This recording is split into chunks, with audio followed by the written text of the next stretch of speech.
but let's get started. My name is Jorian Vira, and I am here today to be one of your presenters.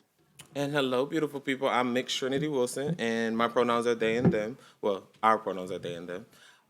And so we just want to get started. We have about 3 hours. The just to give you a little bit of what's gonna happen. We're gonna give you some information, some terminology.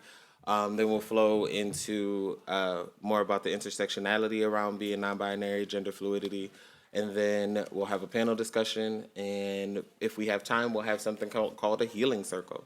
Because while we're here to learn, we're also here to enjoy ourselves. So this information may be a lot for folks who have never heard it.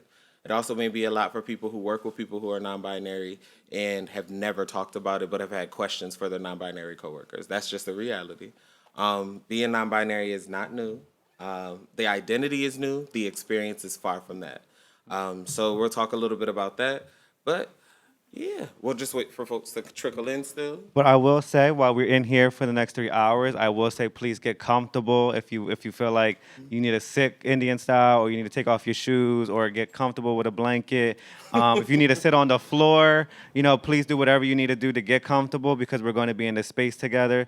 Also, if you are in a space where like you're getting anxious or overly overwhelmed, or like we're just around a lot of people and you need to exit yourself out, please do that. You don't have to raise your hand or tell us. Just walk right on out and take all the time and space that you need to collect yourself and then come right back in when y'all are ready.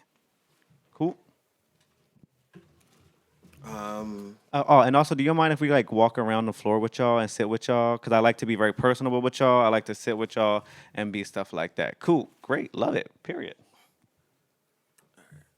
Good morning, everyone. For those who are walking in. All right, so we'll jump right in. So we have three objectives today. To identify gender expansive terminology for conducting community engagement within BIPOC. And for those who don't know what BIPOC is, that's Black, Indigenous, People of Color, trans and gender expansive communities. Secondly, to examine elements of societal transphobia, trans insensitivity. Can y'all hear me in here? Or do I need to get closer? Okay. I told him I didn't want a mic, y'all. Y'all will see in a few minutes why I don't need a mic because I really will come sit next to you and do this presentation. I am your friend now. Just know that.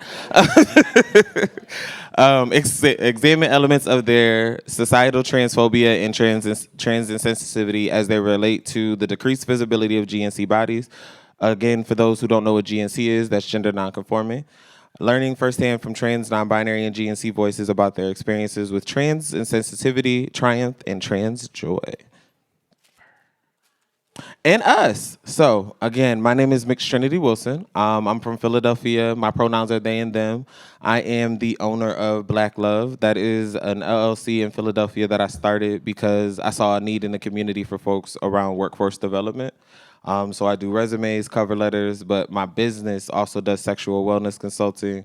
I go literally to presentations at conferences, but I also do trainings in-house at organizations around DEI. There's a lot of different terms for DEI now, but essentially that. And I'm excited to see all of you. We didn't know how many people would show up. So it's 8 o'clock in the morning, and I love y'all. I do. I do. And everyone, I'm Joran Rivera. Thank y'all for being here. Oh, I'm sorry. DEI is diversity, equity, and inclusion. So, yeah. Good morning, everyone. My name is Jorian Rivera. I go by they, them pronouns as well. I'm also based in Philadelphia. I work for a nonprofit called Galay, which we focus on queer, trans, Black, Indigenous people of color through radical and social justice work.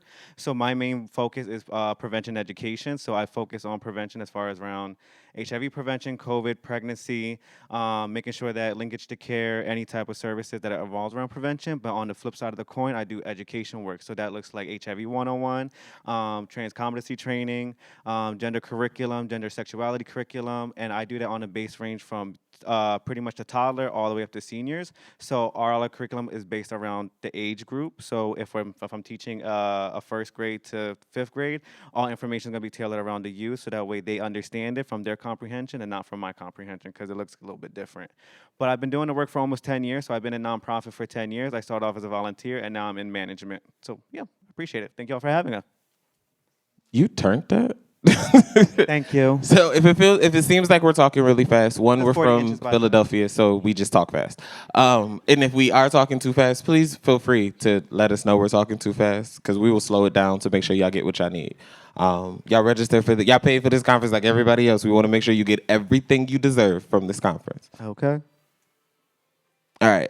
Just to give y'all a little bit about the transgender nonconforming CAP, we are volunteer based. There are 3 of us. Well, there's a total of 6 of us, but there in our CAP there are 3 different types. So there's the transmasculine, transfeminine, and then there is the GNC.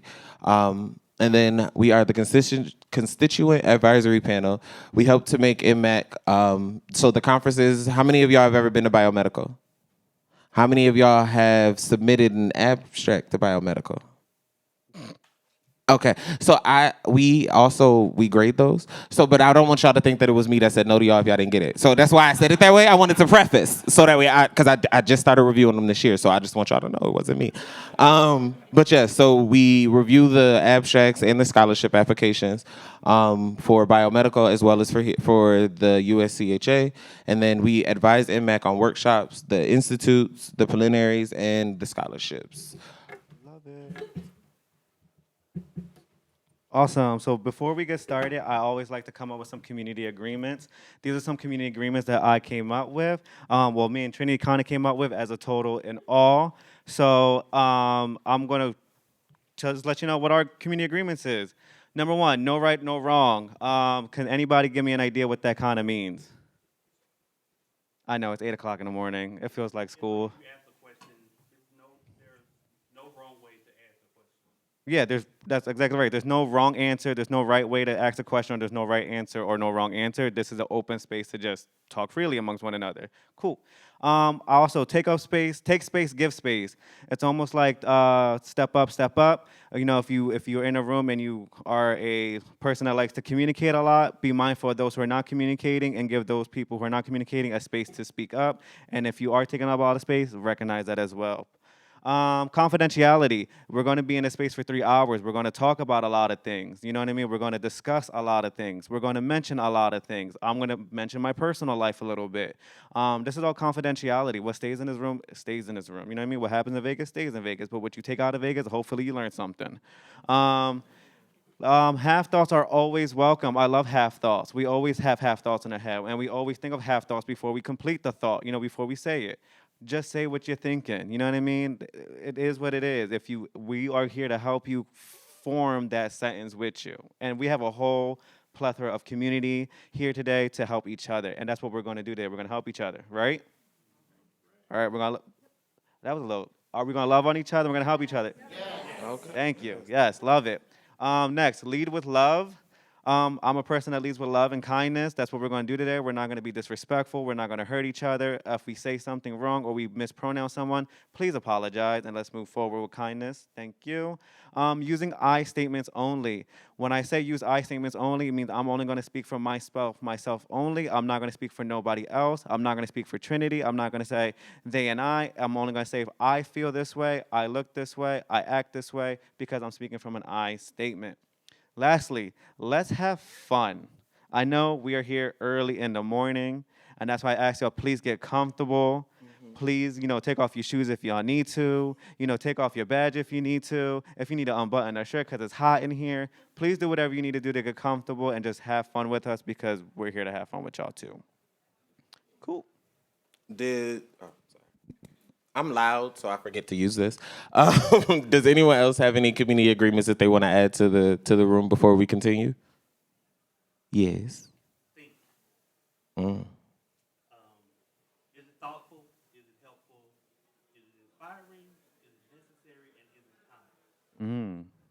And I dare to add, is it hurtful? So to be conscious of what we're saying. In the other environments, you may say certain things. In this environment, this is a safe environment, but we want to make sure that everyone feels safe. So just being conscious of what we're saying. Language justice. So if we hear words that are harmful, hurtful. So if we have language justice on the board so that people understand that words matter, and if we're saying words that some people in this room find harmful, hurtful. We need to like work out how we can do better together. Absolutely. Can we add on to that? Yes, we can. Just, can there be like a language garden where we give people the correct terminology to use instead of using if they say a hurtful word, maybe you can say ouch, and then we can explain why that word is harmful Yeah, and just absolutely. replace it.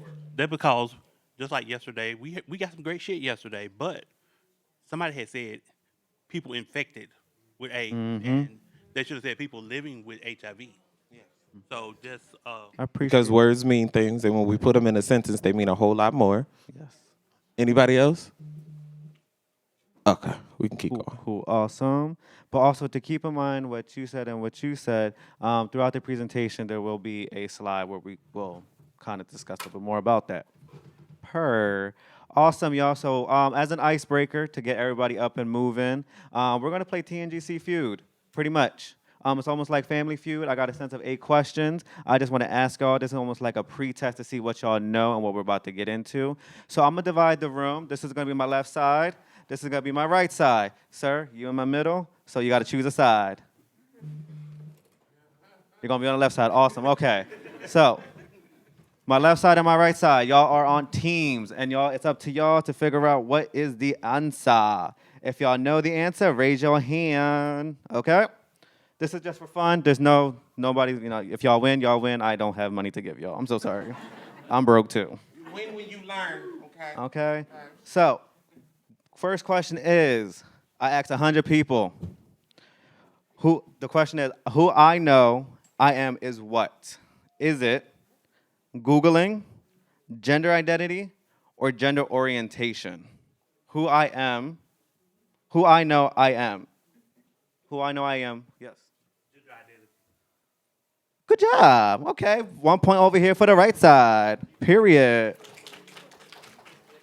Listen, like the energy. I need y'all to. Okay, question number 2. Two. How do I show up in the world is what? Is it my business, my gender expression, or a key, like a key? Right side. Okay, 2 for 2 for the right side. Left side, what is going on? I need y'all. It's your business, though. I want y'all to it's your business. Awesome. Question number 3. Who I am attracted to is what?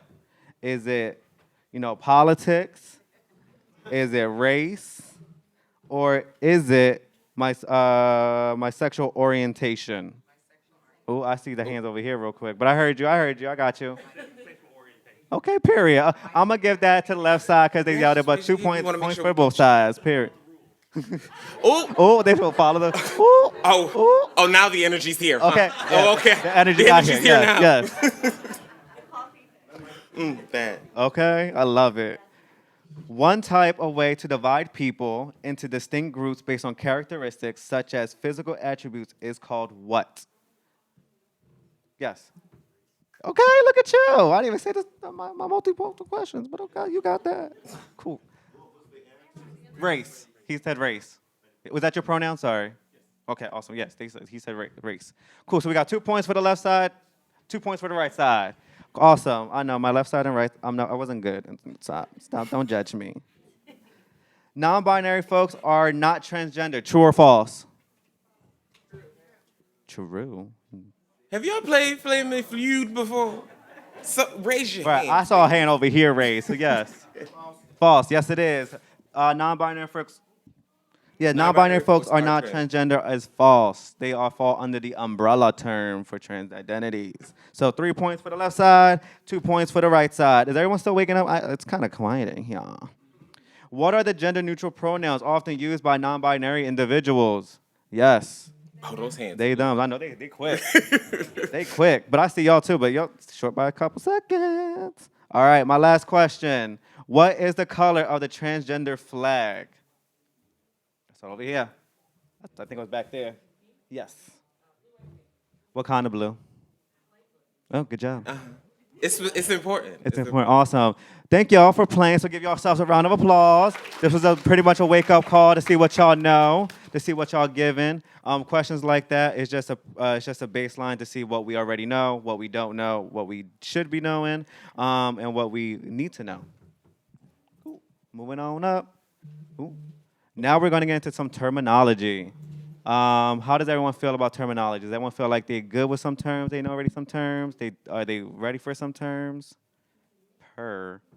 Cool. So 3 sets of terminology. We have gender identity, gender expression, and gender expansive. Can anybody read the first one for me, please? Gender identity. Raise a hand. Anybody? You person with the striped shirt?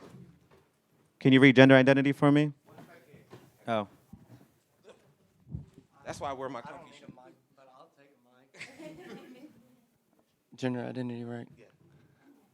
Gender identity is a person understanding. Okay. A person's understanding, definition, or experience of their own gender, regardless of sex assigned at birth. It's Yeah. how I show up in the world. Yes, thank you. So our gender identity is pretty much what it says on there. It says how I show up in the world. How does my physical attributes show up into the world, and how I present myself. Next is gender expression. Can anybody read that for me? Yes, I'm coming. Wait, they want us to use microphones. Listen, I'm just doing my job. You want everyone. Listen. Listen, I get it. Gender expression, how I show up in the world. The way a person expresses their gender through gestures, movement, dress, and grooming. Thank you. Someone made a typo on the presentation. You put a how I show up in the world twice. Oh, I'm sorry, y'all. Yeah, so disregard this, but a person expresses their gender through gestures, movement, dresses, and grooming. How do I dress? You know what I mean? That's my gender expression. How do I wear stuff? How do I wear certain things? Cool. Gender expansive. Can anybody read that for me? No? I'll read it. Oh, we got one over there. Gender expansive, a person with a wider, more flexible range of gender identities and or expression than typically associated with the binary gender system. Yes. Awesome. Cool. So gender expansive, exactly. So pretty much what this pretty much means is just going outside the binary system, going further in depth of finding, what we feel like, who and what we are. Moving forward. Next, we got transitioning, transgender, and non-binary. Does anybody want to take a hint at the first one on transitioning? Yes. Transitioning, a series of processes that some transgender people may undergo in order to live more fully as their true gender. Now, I will raise this question for anybody, if anybody is comfortable trans identity in here, if they're more than welcome to explain that process. I am not a person of trans experience. I am non-binary. So are you willing to talk a little bit about? So transitioning can look like a bunch of different ways for everyone. Not every trans person follows the same path, and not every trans person also medically transitions. So transitioning can look like just socially transitioning, or if you decide to go medically transition as well, there's just like no one like real way to like transition. And what is your name? My name's Tate. Pronoun? He, him. Awesome. Can we give Tate a round of applause for thank you for being strong enough to share that with us. Thank you. Next definition is transgender. Anybody want to take a whack? No? It's okay if y'all don't want to talk. I get it. I don't feel like talking either. An umbrella term for people whose gender identity and or expression is different from cultural expectations based on the sex they were assigned at birth. So I, as a trans non-binary, at times identifying as GNC, while as Tate correctly? Okay. As Tate said, not everybody medically transitions. And a lot of times that's a perception in the community, not just the community, the world, that in order for a person to be trans or be transgender, they have to transition physically. And you don't. Transitioning definitely looks different for everybody. And to be transgender is, again, an umbrella term for so many things. So many identities have been placed under this. And non-binary, the next one, is just one of them. Non-binary, someone who does not identify exclusively as a man or a woman. For folks who need a better understanding. Has everybody heard of the gender binary before? So we all understand male and female, correct? So that's sex. That's what you're assigned at birth. And then when we look at gender, we're looking at man and woman. And for someone who's non-binary, instead of seeing them as some would say more as masculine versus feminine, this person, like us, flows in between, or their gender presentation, expression, identity can vary somewhere along the diaspora. Cool. Thank you. Next, we have gender nonconforming, gender dysphoria, and gender euphoria. So gender nonconforming is relating to a person whose behavior or appearance does not conform to prevailing culture and social expectation about what is appropriate to their gender. Trini, do you want to explain a little bit more on that as well with the non-binary? Yes. So it's actually interesting. So for me, as somebody who dually identifies as both, it was hard to figure out for myself personally what the difference is. And for me, when I identify as GNC, which is a day like today, it's when my presentation, it's when my energy, is when all of it encompasses freedom. When I identify as non-binary, it is usually in a situation where I feel like I need to appease the room. Because it's an easier thing for people to understand in a moment. But when having actual conversations, a person who's gender nonconforming, that's a longer conversation. Because not only do we not show up in a stereotypical way, we show up, period. You can question us about what our gender is, you can question us about our presentation, but a lot of us who identify as GNC, we don't really aspire to any part of gender. So for me, one of the things, which is a very conscious thing, right? So we're taught as young folks we're taught as little boys that we're supposed to hold the door open for women. I have conversations with women all the time about the fact that because I look like this does not mean I should hold the door open for you. Because of who I am as a person, I should hold the door open for everyone. And that's for me explaining to people how gender is set up and how those roles that we think that are supposed to are ones that were just ingrained in us because people felt like we needed to. Mm-hmm. Also, I have a question real quick. It's a question and a question for you. So would you use the word gender-free then? When I'm not in professional settings, I usually use the term gender fucked because not in professional settings. And it's literally because I have never found a gender identity that really encompasses all of who Trinity is. And at the end of the day, at times I say my pronouns are they and them, again, in professional settings. My pronouns are really fairy. Outside of here on a personal level, if you see me walking around here, you can say, hey, fairy, and I'm going to turn around and be like, what's going on? Because that is who I am on a personal level. So thank you for asking that because, again, there are so many different types of gender identities that someone can have, and it's not limited to just one. So if you identify as GNC, that does not limit the rest of the gender identities you can identify as. For me, when I use I'm gender free, that's freedom for me to be able to say that. Just a request for someone who is learning and in my heart really an ally, but get stuff confused. When you use acronyms like GNC, could you define them for some of us who don't understand always what the acronyms are? Gender nonconforming. You said it afterwards, but when you first said it, I was like, oh, that one's new. So just a request. Thank you. Marina? Her. Shakina. Thank y'all. Awesome. And then I was gonna say,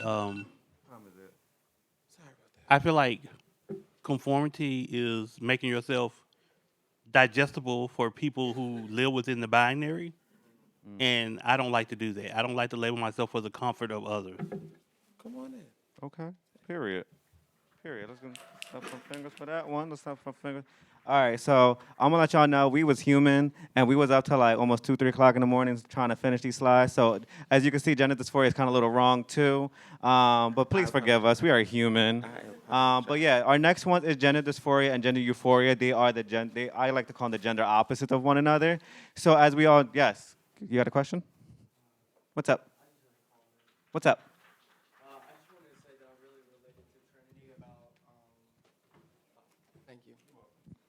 I just wanted to say that I really related to you about whenever you were just like, I felt like because I, like, being assigned male at birth, like, of course I knew that, yeah, that's what it was, but if I could have a Ken Barbie doll down there, that's what I wish I would have. So, you know what I mean? Like, and whenever you said that, I was like, it clicked real hard. So, appreciate you saying that. You're welcome. And I want y'all to have those aha moments. And I appreciate you feeling comfortable to share that. And I'm glad that I was able to give you that. Because this is an opportunity for us too to learn. Yes, we identify this way. Yes, this is all about our community and the work that we do. But we're learning from y'all too. And I don't want y'all to feel like in this room, if you have a certain level of ignorance, that you can't ask questions. This is a safe space. And I'm a person who provides safe spaces. If I'm in the room and you feel disrespected by the question, please say something to me. And if you feel like your question is going to be disrespectful, say it to me, and I will help you figure out how to ask it aloud. Because one thing I don't stand for is embarrassment, and I don't want y'all to feel embarrassed. I want y'all to feel empowered and educated when y'all walk out of here. Yes. One big thing that I think people forget to remember is ignorance is the lack of information. It's not, sorry. I'm loud, so I didn't really need this. Okay, so people forget that ignorance is simply just the lack of information. So in a sense, we are all somewhat ignorant to something out there. I'm an ally, and I'm ignorant to a lot of these things, but I'm here to learn today. And I think as far as asking those questions, it's okay to be ignorant. Stupidity, though, it's not okay to be stupid. That is refusing to take the information that has been put forth and given to you, and just refusing to, acknowledge those terms and the correct way to approach and say things. So when asking those questions, I just, as an ally, want to always remind people, it's okay to be ignorant. It's okay to ask those questions. Just don't be stupid. Thank you. And what was your name? Bree. And what are your pronouns? She. Thank you. Thank you. Awesome. So let's get right back into it real quick. So we were human doing this workshop and making these slides. But let's talk about gender dysphoria and gender euphoria.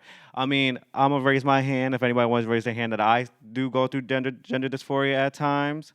You know what I mean? I do. But there's also times where I go through gender euphoria at times. So if we can raise both hands to both of them, give yourself a round of applause. It means we're both human. It means that we go through the emotions. It means that we feel how we feel because we care and love our bodies, and we want our bodies to be the temples that we want it to be. But pretty much gender dysphoria is the opposite of euphoria.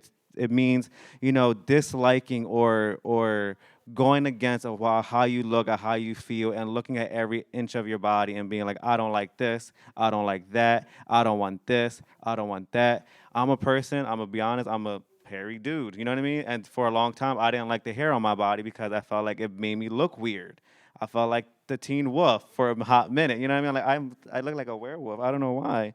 But then, I coined the term bald-headed panda, and therefore, I took back what I'm bald, yes, and my favorite animal is a panda, yes. So I coined the term bald-headed panda as a way to tell myself, like, you're a cuddly-looking person, you know what I mean? You're fun, your size, and the hair on my body doesn't change anything about me.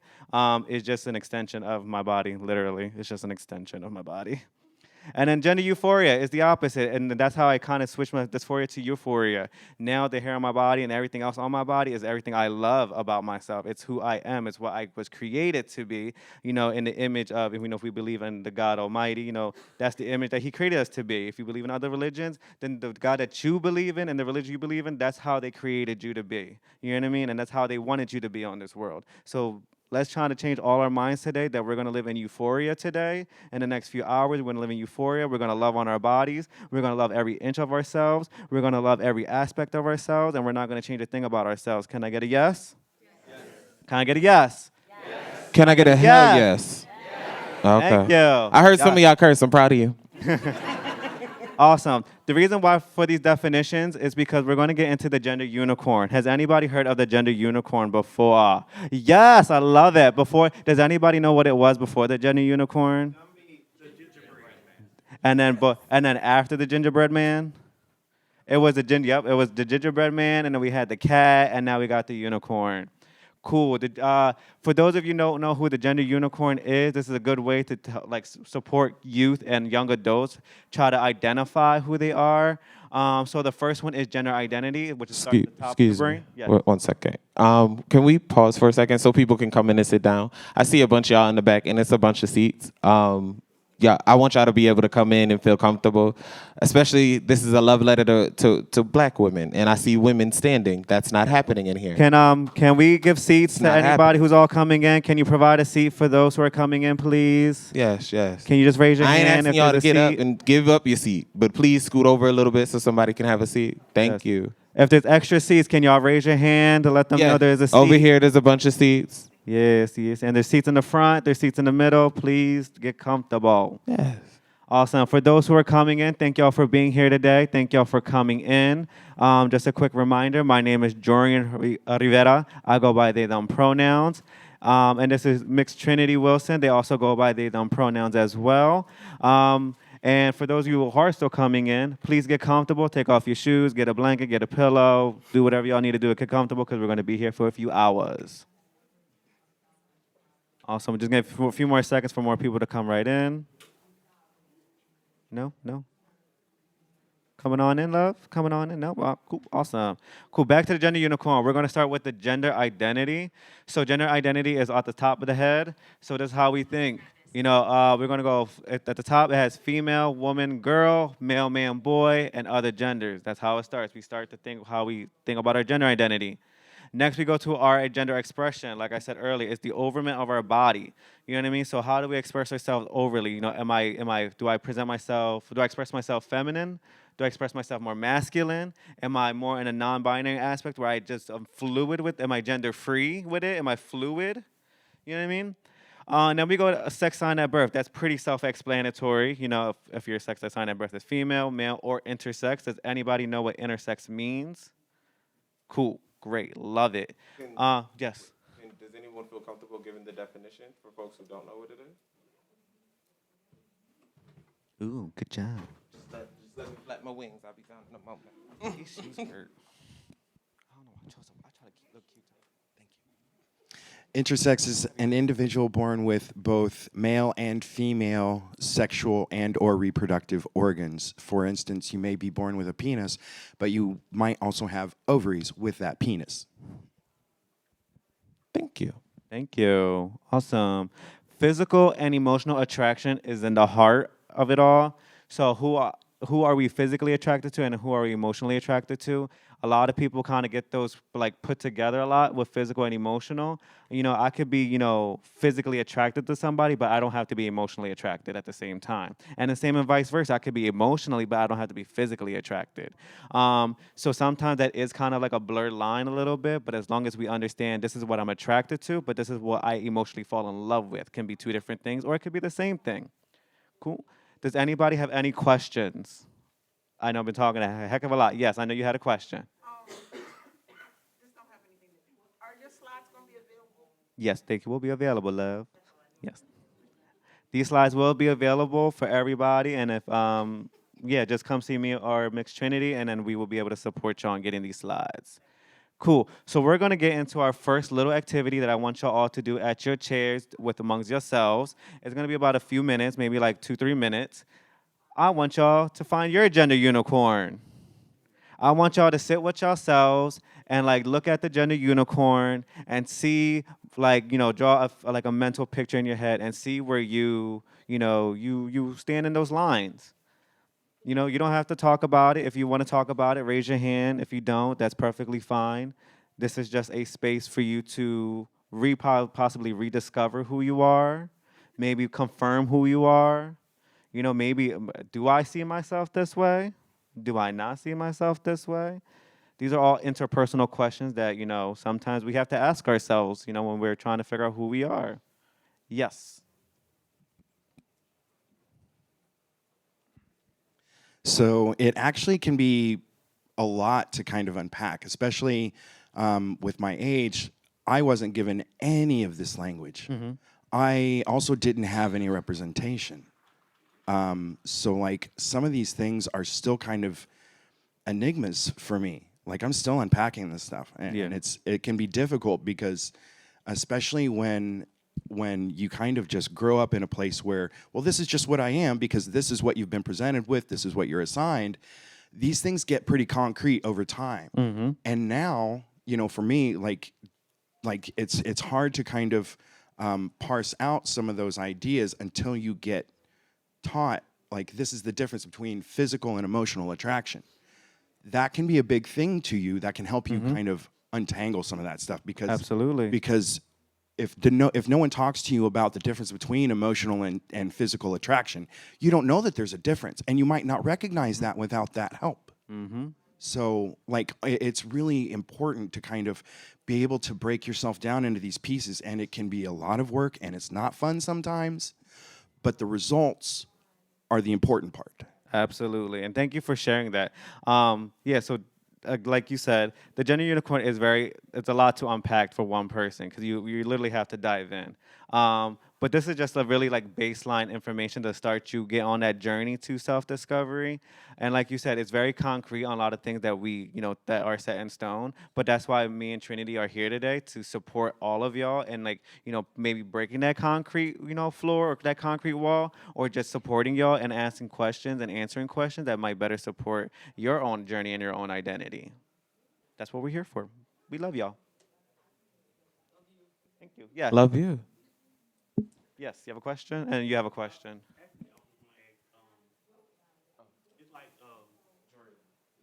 Yeah. The microphone. Okay. So it's like me, I'm demisexual. Okay. If I'm not emotionally attracted to you, I don't want to be physical with you. Thank you. Yes. Period. Some of y'all had aha moments with that definition, like, oh, so that's why I don't enjoy it. Yeah, honey. Yeah. That's why y'all don't enjoy it. Especially older generations. Whenever I look around when I hear someone say that they're demisexual, because older generations, y'all didn't have that word, y'all didn't have that language. But the reality is that your attraction didn't go away, and now that you have the word, I saw faces like, oh, okay, so that I get it then. That makes sense. So what? And I don't know how to form this. So hopefully I form it okay. If you don't subscribe, so if a person can say I don't subscribe to a gender, so they're whatever you would call that, and so what would gender expression be in that sense? So if I don't subscribe to a gender or subscribe to that, and you ask me what my expression is, it's me, it's Lamont. So what? How do you explain that? Or is it a thing, or did I just do it? Yeah, Lamont. Yeah, we may give y'all definitions, but the reality is these definitions were created by patriarch, all types of things, right? So we can tell you what gender identity is. We can give you thousands of terms that you could read the definitions for, and you may never find one that clicks. So you're just you, and that's fine. The world may tell you that you have to fit into a box, but honey, some of us got too much body to be in these little ass boxes. Okay. Thank you. Facts. No labels. Awesome. Love it. Love the laughing. So next we're going to get to intersectionality. Does anybody have an idea what is intersectionality? Do we know the idea of intersectionality? Do we have a baseline of what intersectionality is? Great. Love it. So intersectionality is actually a coined term by Black legal scholar by Kimberly Crenshaw in 1989 on her essay, mapping the identity politics around women of color. Today, and a lot of what we in the work that we do, we kind of take intersectionality in a way that we kind of see it as recognizing the multiple overlapping and intersecting identities, which is gender, ability, race, and class, and how does that relate to system of oppression? So that's how the work that we kind of do. So that's what the lens we're kind of using today is from that point of intersectionality. Cute.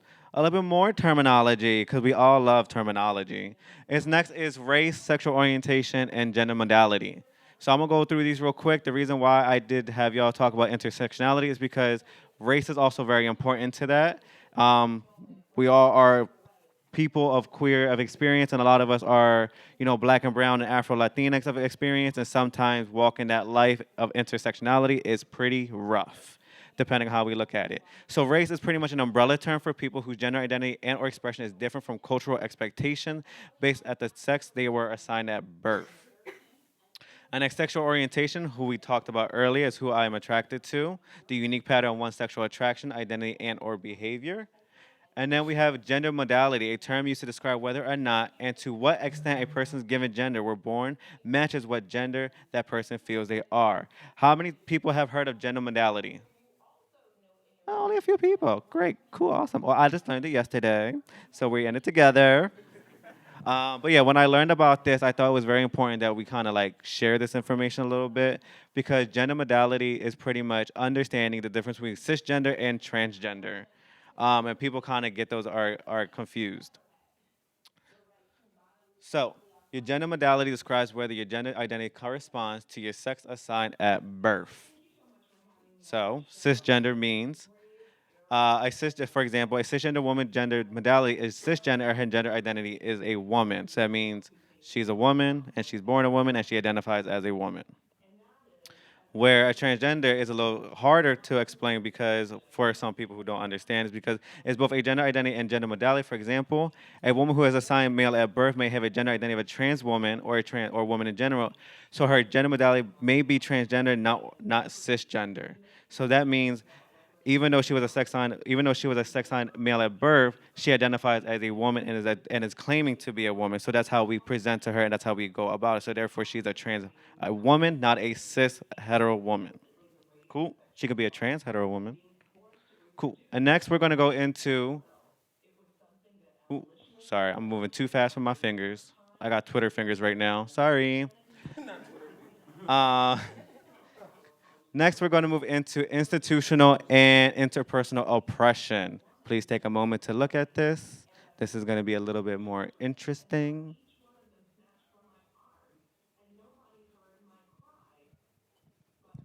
Before we get into this slide, can anybody tell me different ways of oppression that we're going to go through in our everyday life?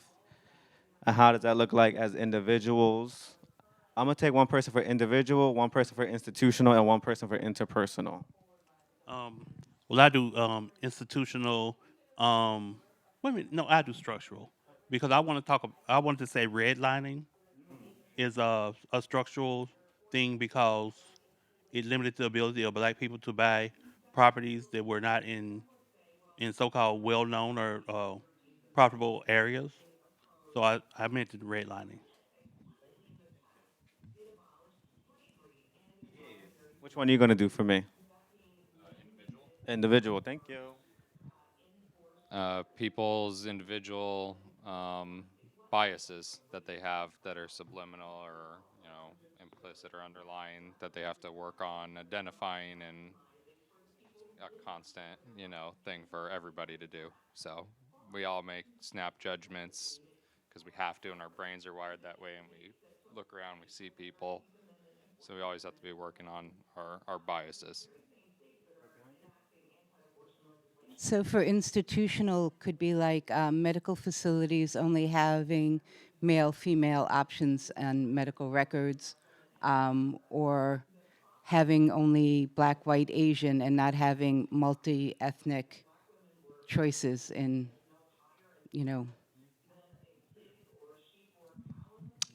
I'll do systemic.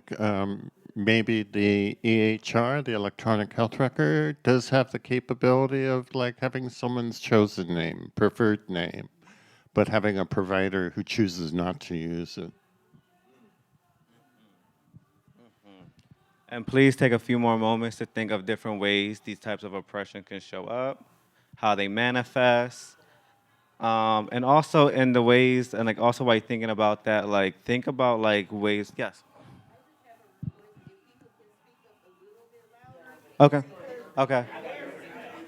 So they're having a club over here that we were not invited to.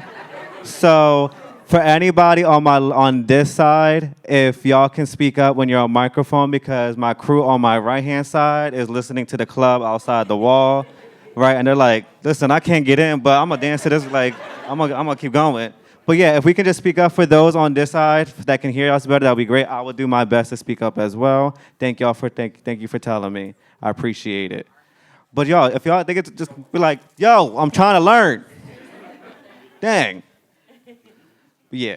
But anyway, back to the thing. So back to oppression, individual, interpersonal, and institutional oppression. Yeah. So this is kind of like that's what I kind of wanted to show y'all how oppression shows up as an individual. How does it show up in structural and institutional, and how does it intertwine interpersonal between ourselves and the way that we show up for work and stuff like that. It is a lot to get into, but I like to call this a quick and dirty workshop. We make it quick and we make it cute and dirty. Thank you. Awesome. Now, like you said earlier, languages.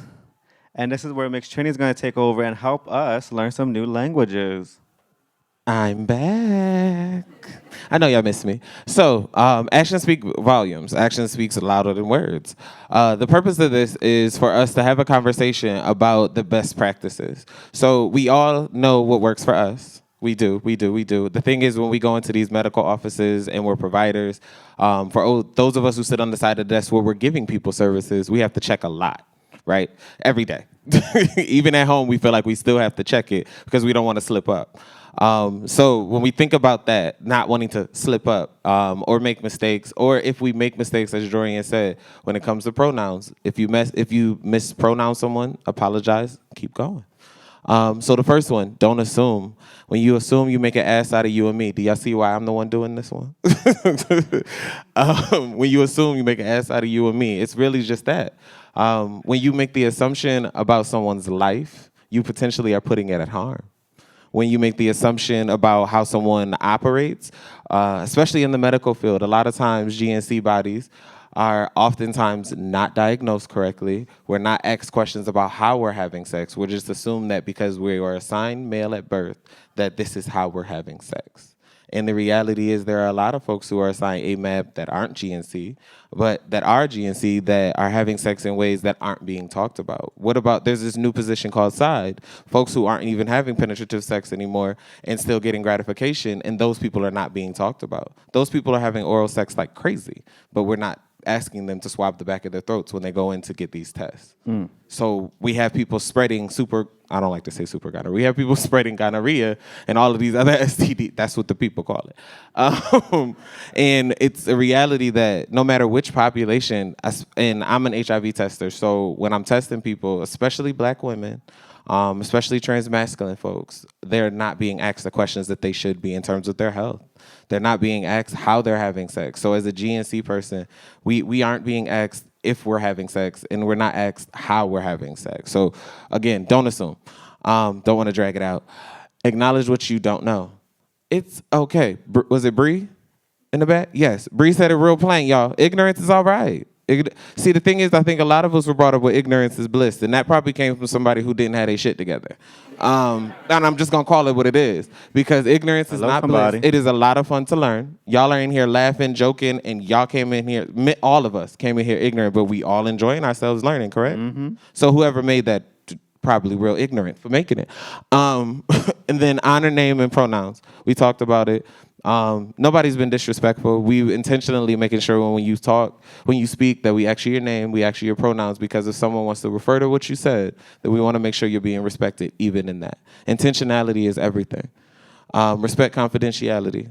Jorian talked about it earlier. When you're in this space, we'll be sharing things.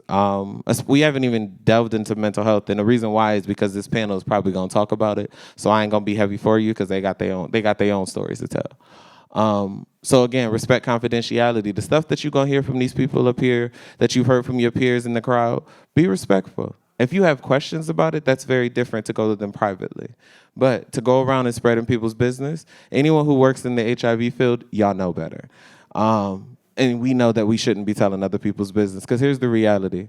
Would you want somebody telling yours? Exactly. Because we have our own skeletons. So again, respect confidentiality. And then last, drop oppressive language. Ooh, baby. Oh, well, second to last, oppressive language. There's two of them up here on purpose, because the way we speak is truly how most things are done. And then it does not matter the language. If there's a language barrier, it's important to acknowledge it, but that does not stop the care. That does not stop the work. Finding a way to better communicate with people is important. If you're talking to someone of a certain experience, don't assume because the person before them was a trans woman and you're talking to another trans woman that her experience is the same. Because you talk to one sex worker does not mean that this next sex worker wants to get out of it. The other one could just see it as a full-time job, and that's real because sex work is work. Amen? Okay, I just had to make sure y'all was still with me. Hell yes, that's it. Get your coin. Also, real quick, can I say something to drop oppressive language into that conjunction? You know, I work in the HIV prevention field and HIV field, and one of the oppressive languages I always get is like, oh, you must be HIV positive to work in the field. You know, one, I am. I've been HIV positive for 10 years, but that's none of y'all business. I mean, not y'all, but you know what I mean. 'Cause I'm sharing with y'all. But at the same time, that also is an oppressive language. That means everybody who works in HIV prevention is automatically, air quoting, HIV positive to a certain degree, when in reality, you know, I got into the field because of my own experience in, you know, in sex work and stuff like that. But, you know, other people got into the field because of maybe family members or because of a friend or because they see the work or because they grew up in that lifestyle. You know what I mean? So that's another way of understanding oppressive language, that when we do work like this, we really have to see how are we talking and where are we coming from, because all of our experiences are different. You know what I mean? Trinity works in preventive care, but, you know, their experience is a whole lot different from my experience, and our mission is also completely different as well.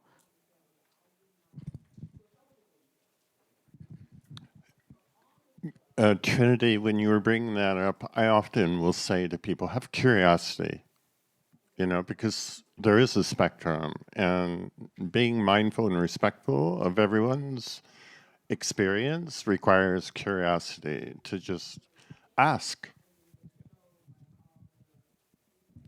Thank you.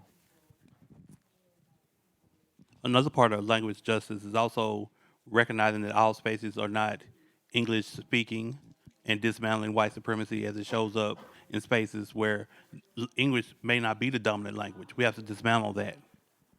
Real Thank quick, you. for those who are coming in, thank y'all for coming in. If you want to have a seat, there are more open seats. Those who are raising their hand, they're Yes. telling y'all they have an open seat right next to them. So please make yourself comfortable. We're going to be here for another few hours. Thank you. I appreciate y'all coming, though. Yes, I we really do. appreciate y'all. Y'all have such beautiful faces. Y'all look good Yes. today. Y'all Look smell damn good. What, good. what Y'all need cologne me and to curse some perfume more? y'all I'm joking. wearing? Please let me know. I got Dolce & Gabbana. Anybody, what y'all wearing? Y'all smell good. Y'all look like something. You look good. Right. You do. Y'all look refreshed. Every time I see y'all smile, I light up. Do y'all notice? But yes, also. All right. And the last one, learn new language. I mean, we're all talking about it. We're all saying it. We're all speaking. And for those who cannot speak, there are ways in which we communicate, and that's really what that is. Learning how to communicate with people that in an effective, respectful way. If you wouldn't want somebody talking to you like that, why are you talking to somebody else like that? Like it's really that. And for some people, I get it doesn't click because it's harder to understand another person's perspective. And I give grace. I say it. I give grace a lot of times to older folks because again, language y'all didn't have it, right? So I give grace to help y'all get the understanding so that way y'all can move forward because I don't want to leave y'all behind. So I'm so glad you brought that up. So the first time I heard from the stage queer, I was like, because in my generation, a little older than y'all, queer was like not a respectful term to use for somebody. Earlier you said that your identity would be fairy, yes? I would never, ever use that to speak to someone because I would feel like that was disrespectful. And so as language changes, especially for those of us who are living not within the community, but want to support the community, how is the best way for us to know when language is, or where do we go to learn when we can't be here or working with you? And I'd like to do that more, so we'll talk later. But when I go out into the community and I'm talking to people who identify more as I do, so as a cis woman wanting to be an ally, a lot of times we're intimidated, maybe is the right word, that we're going to do something wrong and that then we can't get heard, or that we're going to mess it up. And don't want to do that. So then limit ourselves. For instance, I wanted to send a written letter, thank you note to someone whose pronouns are they, them, and I didn't want to use Mr. because I didn't think that was right, but I didn't know what to use, and I didn't know where to look to find out what to use. Yeah. To just answer that real quick, I'm right behind you. Hi. Magic. Hello. Yes. So when it comes to those who go by they, them pronouns, what me and Trinity use is mix, MX, period. That's pretty much what it is.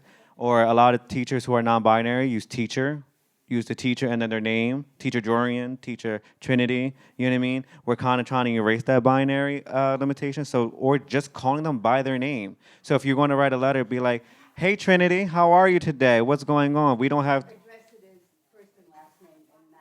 Yeah. Yeah, don't put a prefix, go by their preferred name. And honestly, saying a thank you to like, hey, thank you for using they, them pronouns. I really appreciate it. It honestly validates us and our physicality, you know what I mean? On our true existence and stuff like that. But I know this person had a question right here. Hi, I'm Jerome, immunology infectious disease nurse from the university. I'm age 58, and one of the terms that I was hoping that was probably up there, not to seem ignorant of it, was a death threat to a lot of people, and I still see that in immunology from younger adults, was the word faggot. And that word, faggot, the F word, the F-bomb. And I was trying to figure out, and like I said, I see that still today in immunology, that people come in, they're using that word. They use that word with me, and I'm a registered nurse. They have a faggot working in immunology infectious disease. As we do language barriers, that way that we can reach out and know the definition of that term, along with the terms and processes that we're learning today, as far as barrier languages. Because if you go to the southern states, that word is used so much in the South that people are not even, they're actually killing themselves because they feel that it's not because they're going to be trans or LGBTQT in that community. They just don't want to be in that community because that word is still being used. And most people sitting in this room today probably don't even know the term. It is not really a term, or that word and that barrier as well. So I just try to figure out, as far as language barriers, that term is still a death threat, and it's still being used to this day. In this way, I've just figured out ways to be able to definition that in some of the things that we are learning today as well. Thank you. Just real quick, for those who are walking in the room and those who are sitting, can you raise your hand? There are seats by those who are raising their hands. If y'all want to go ahead and take a seat. Everyone over here too, they're raising their hand. There's two right here. There's two seats right here. There's a seat. Three in this row. There's two in this one. There's two up front. Don't be nervous about sitting up front. Yeah, if y'all want to stand, please stand. But I know we're gonna be here for a minute. Yeah, I got you, and I got you. It was you, and then I got you, right? And then you had a question, right? Okay, let me go around. You had a question, right? I do have 1 second, Trinity. I got over here. I got 3 people over here. Okay. So we're gonna bounce back and forth. You have 3 over there. AJ, did you? Okay. Who else over here wanted to say something?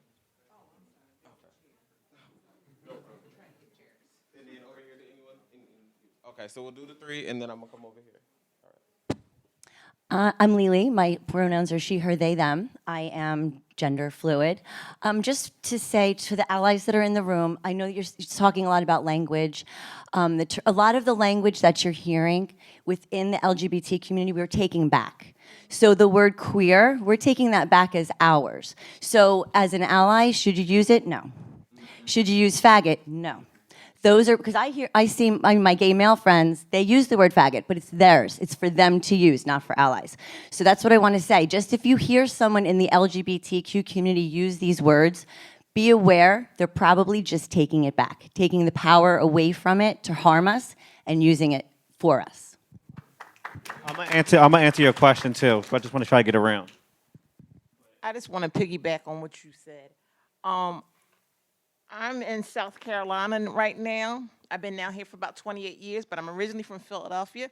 Come on. And I tell my coworkers all the time That F word is like the N word. If it's offensive, the N word is offensive to us, the F word is as well. So I'm with you. I hear it all the time. Yep. Thank you. So I want to piggyback off what you said, and then the young lady that was talking about fairy. So Trent is my bestest friend.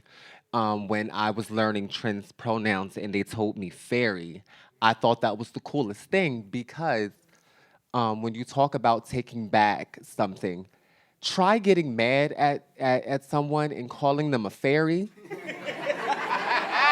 and it compliments. And it sends a compliment. We literally just had this conversation just as the same word of a lot of the words that we use. And I think that a lot of times people do get a little bent out of shape because when we are taking it back, it doesn't bounce back. For me, it's the same thing with cisgender and people being freaked out with cisgender.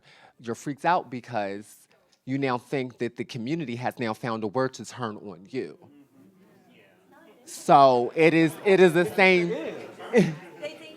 It's within the same thing. So I know within my generation, and I know within me, faggot is one of my very loose things in my community and how we use and how we talk within, especially within African American culture.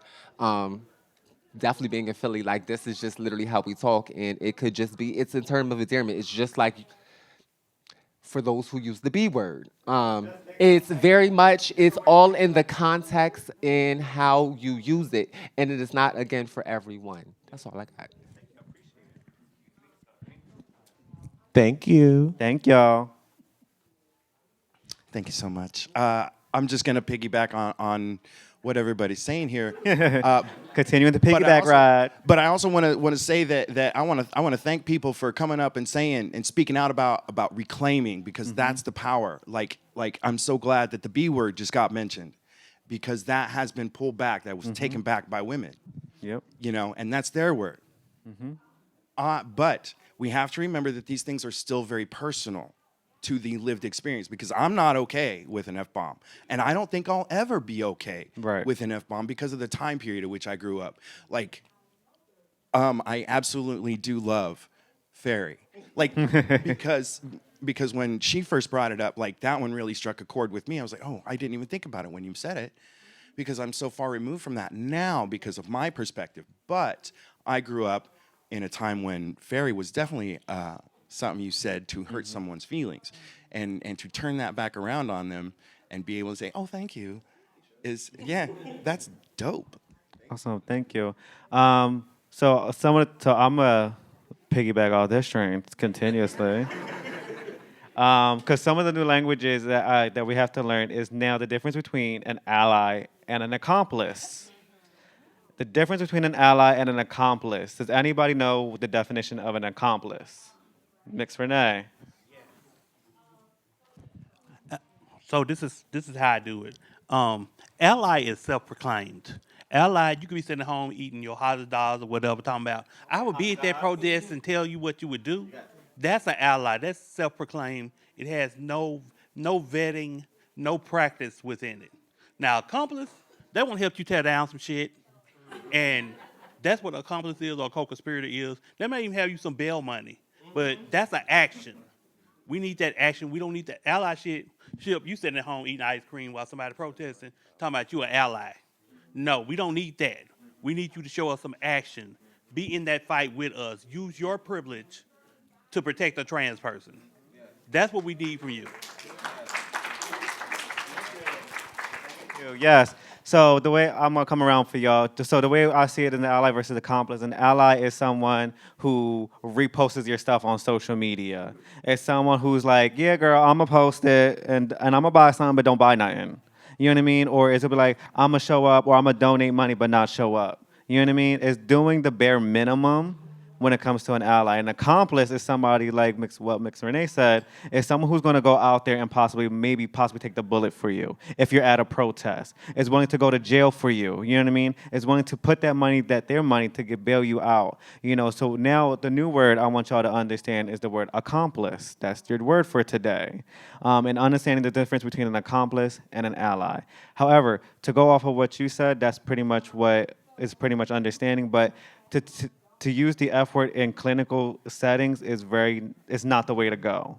So if you are working in a setting where people are getting death threats because of the word F word, then you have to sit with your director and come up with a new policy plan and a new rule brick to make sure that every client that walks into that space is going to be safe, but also knowing that place is a brave, safe space, because we create spaces, but not all spaces are brave enough for us to walk through. So we have to create a brave space and make sure that when we create this brave space, I'm going in there mad uncomfortable, but I know they're going to make it brave for me to be safe and secure. So think about that when you're going into workplaces, and you know the derogatory language to our clients is highly effective mentally to the point of like possibly suicide or whatever the case may be. Then really focus at your job and be like, yo, we have to come up with a new policy, a hotline, or something that are going to get these people into safe, secure places or into a space where they're not going to harm themselves, hurt themselves, or any way, shape, or form. And that goes for anybody in your workforce. You have to be that accomplice in your workforce. You have to be that person to step on and be like, yo, this ain't cute. This ain't right. I'm not here for it. And sometimes you might have to protest your own job. Be like, if you're not going to change it, I cannot longer work here no more. I know I got mixed Renee. Does anybody have other questions? I know you had one. Grab her and I'll grab you real quick. If I could just add another word to that, and that would be supporter. Ooh. So we have a supporter, ally, accomplice. Supporter would be someone who may like agree with you, but not necessarily like stand up for you. And that's okay too. We need supporters like we need allies, like we need accomplices. Yes. Thank you. Thank you. But yeah, so we have one for you, and then we can go ahead and move on real quick. I would appreciate if we talk about culture, because when you go into a clinic, that person that's at that front desk, they set the culture. If I have to deal with this troll at the front desk, that means I'm gonna go back and tell the community that don't go there because they're gonna abuse you. So you have to understand that the office culture set what the clients expect from you, and we have to change that. We have to shift that culture. In medical settings, we have to change the culture. Thank you. Thank you. Gotta go over here. Bree. We'll go Bree and then Jacob. I'm so sorry. I got you right next. So, what is preferred then? The ally, the supporter, or the getaway driver, the accomplice? That's a good question. The way I looked at it from a Kmart, Walmart, and Target perspective. The supporter is Kmart. You know what I mean? You go there for last minute stuff. Walmart is the ally because yeah. But Target is where you're gonna find the good stuff. Target is where you're gonna find, they got some shirts on sale and they're 100% cotton. Right, and they got a Starbucks. And did you know that if you get the Starbucks in the Target, that you can get a free refill because they have their own laws while you shop? So if you finish your drink in Starbucks at the Target, you can get a free refill at Target. But it has to be through that. Like, y'all, I put you on something now. Yeah, because y'all all got Starbucks this morning. Right. So now y'all like, ooh, right. Now you where's be like, the Target? Target? I should have went to Target. I could have went to Target, did some shopping. They got me a free refill. Okay, y'all making me a comedian today. I got you, honey. Okay, I took the mic and my son just walked into the room, okay? So, but what I wanted to say is that I always thought I was an ally until you defined the word accomplice. And so that is truly what I practice. But I have to tell you that the reason why I'm in the room is because I don't know a lot that I think I should know. I'm actually the Commissioner of Health in the Virgin Islands. That's where I'm from. Thank you for coming. No, thank you. But there's so much that we need to know so that we can teach and become accomplice.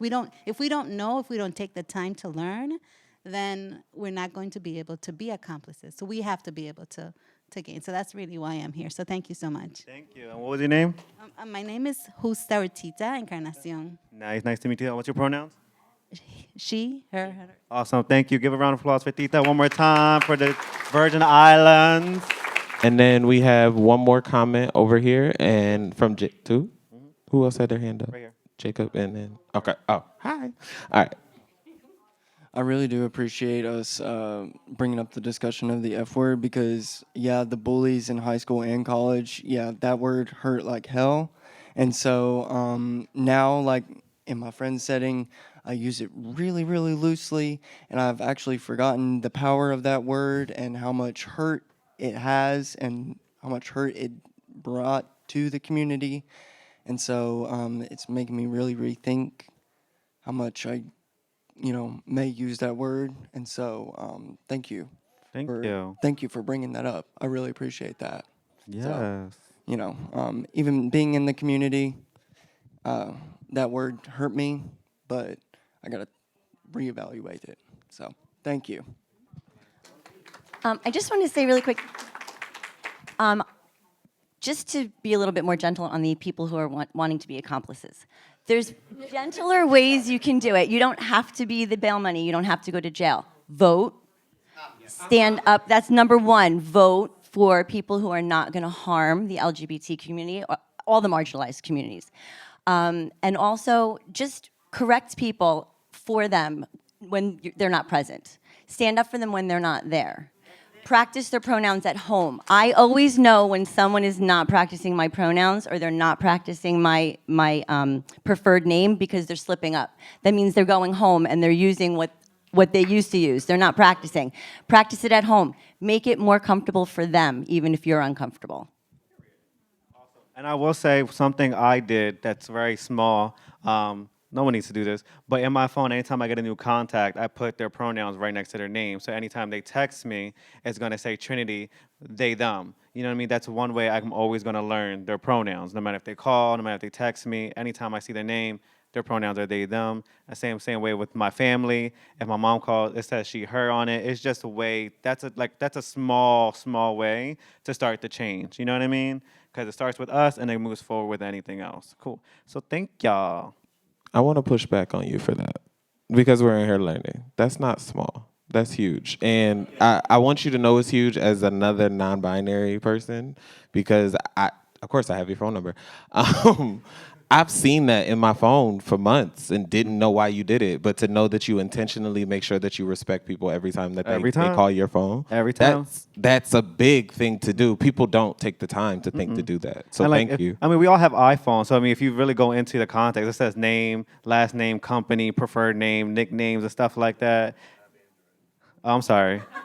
So those, y'all got the note sections. And y'all can still put the pronouns next to it.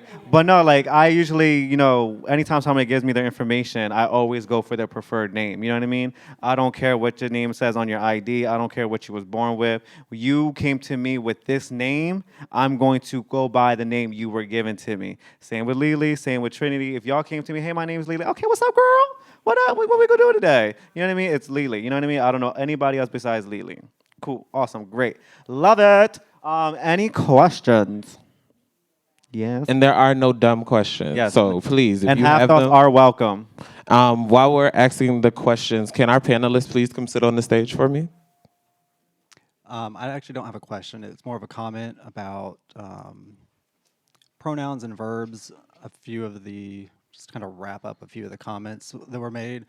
I do medical case management, and I'm proud that my organization, for our area, we're the only ones that actually have gender-affirming healthcare. So we have a wide range of clients and patients coming in. I forget their name. Mix Renee. Like you said, if you go in somewhere and you have a bad experience, people are going to talk. It goes the other way as well. I work a lot to bring down the power differential so clients can open up to me because they're coming to me for services and I want them to feel welcome and respected. On the same hand, to, I guess, acknowledge the fact that there is that power differential if there's something said and someone is being disrespectful, use that power that you have and just squash it there. I've had plenty of clients use verbs that I did not agree with. That's not what we stand for. No, we're not going to do that. That word gets back because they're going to talk to other clients, and somebody who might be needing gender affirming healthcare will hear that we're not doing transphobia here. So you're actually going to like bring people in. So obviously we want to work with the community and everything, but acknowledge the fact that you do have power and privilege in your positions and utilize that for the good. What was your name? Pat. What's your pronouns? Thank you. Next, we have Maggie, right? Yes, I've been seeing you over here talk. What is your name again? Angelique? Yes, yes. You've been over here with Angelique having a good time, but you ain't said nothing. You got something to say, Miss Maggie? Okay, go ahead. So my question is, I am a cisgender female, and I knew my gender identity immediately. So my question is when did individuals discover that they were non-binary? Was that immediately, or did you kind of have to grow into who you were? Because you were born a certain sex, and chances are you were raised a certain sex. Mhm. Like your family said, Mhm. this is what you are. Mhm. Yeah. So when were you able to break free from that and be like, this is who I am? They want to hear about us. Okay. Well, I guess this is a segue Love into the it. panel. This question actually isn't on the questions, but because Jorian is one of the panelists as well. So for me, the way that I broke free literally was continuing to educate myself. No identity that I've ever claimed for myself was one that someone put on me. And literally that is because I am a book nerd. I love to learn. So when it comes to sexuality, I did the research to find out which ones work for me. When it came to my gender, I was like, this doesn't work. This doesn't work. And the reason why I knew they didn't work is because they hurt. So being called a man hurts. So when someone says that to me, I just didn't feel good. So for me, coming into, because I don't believe I came out to anything.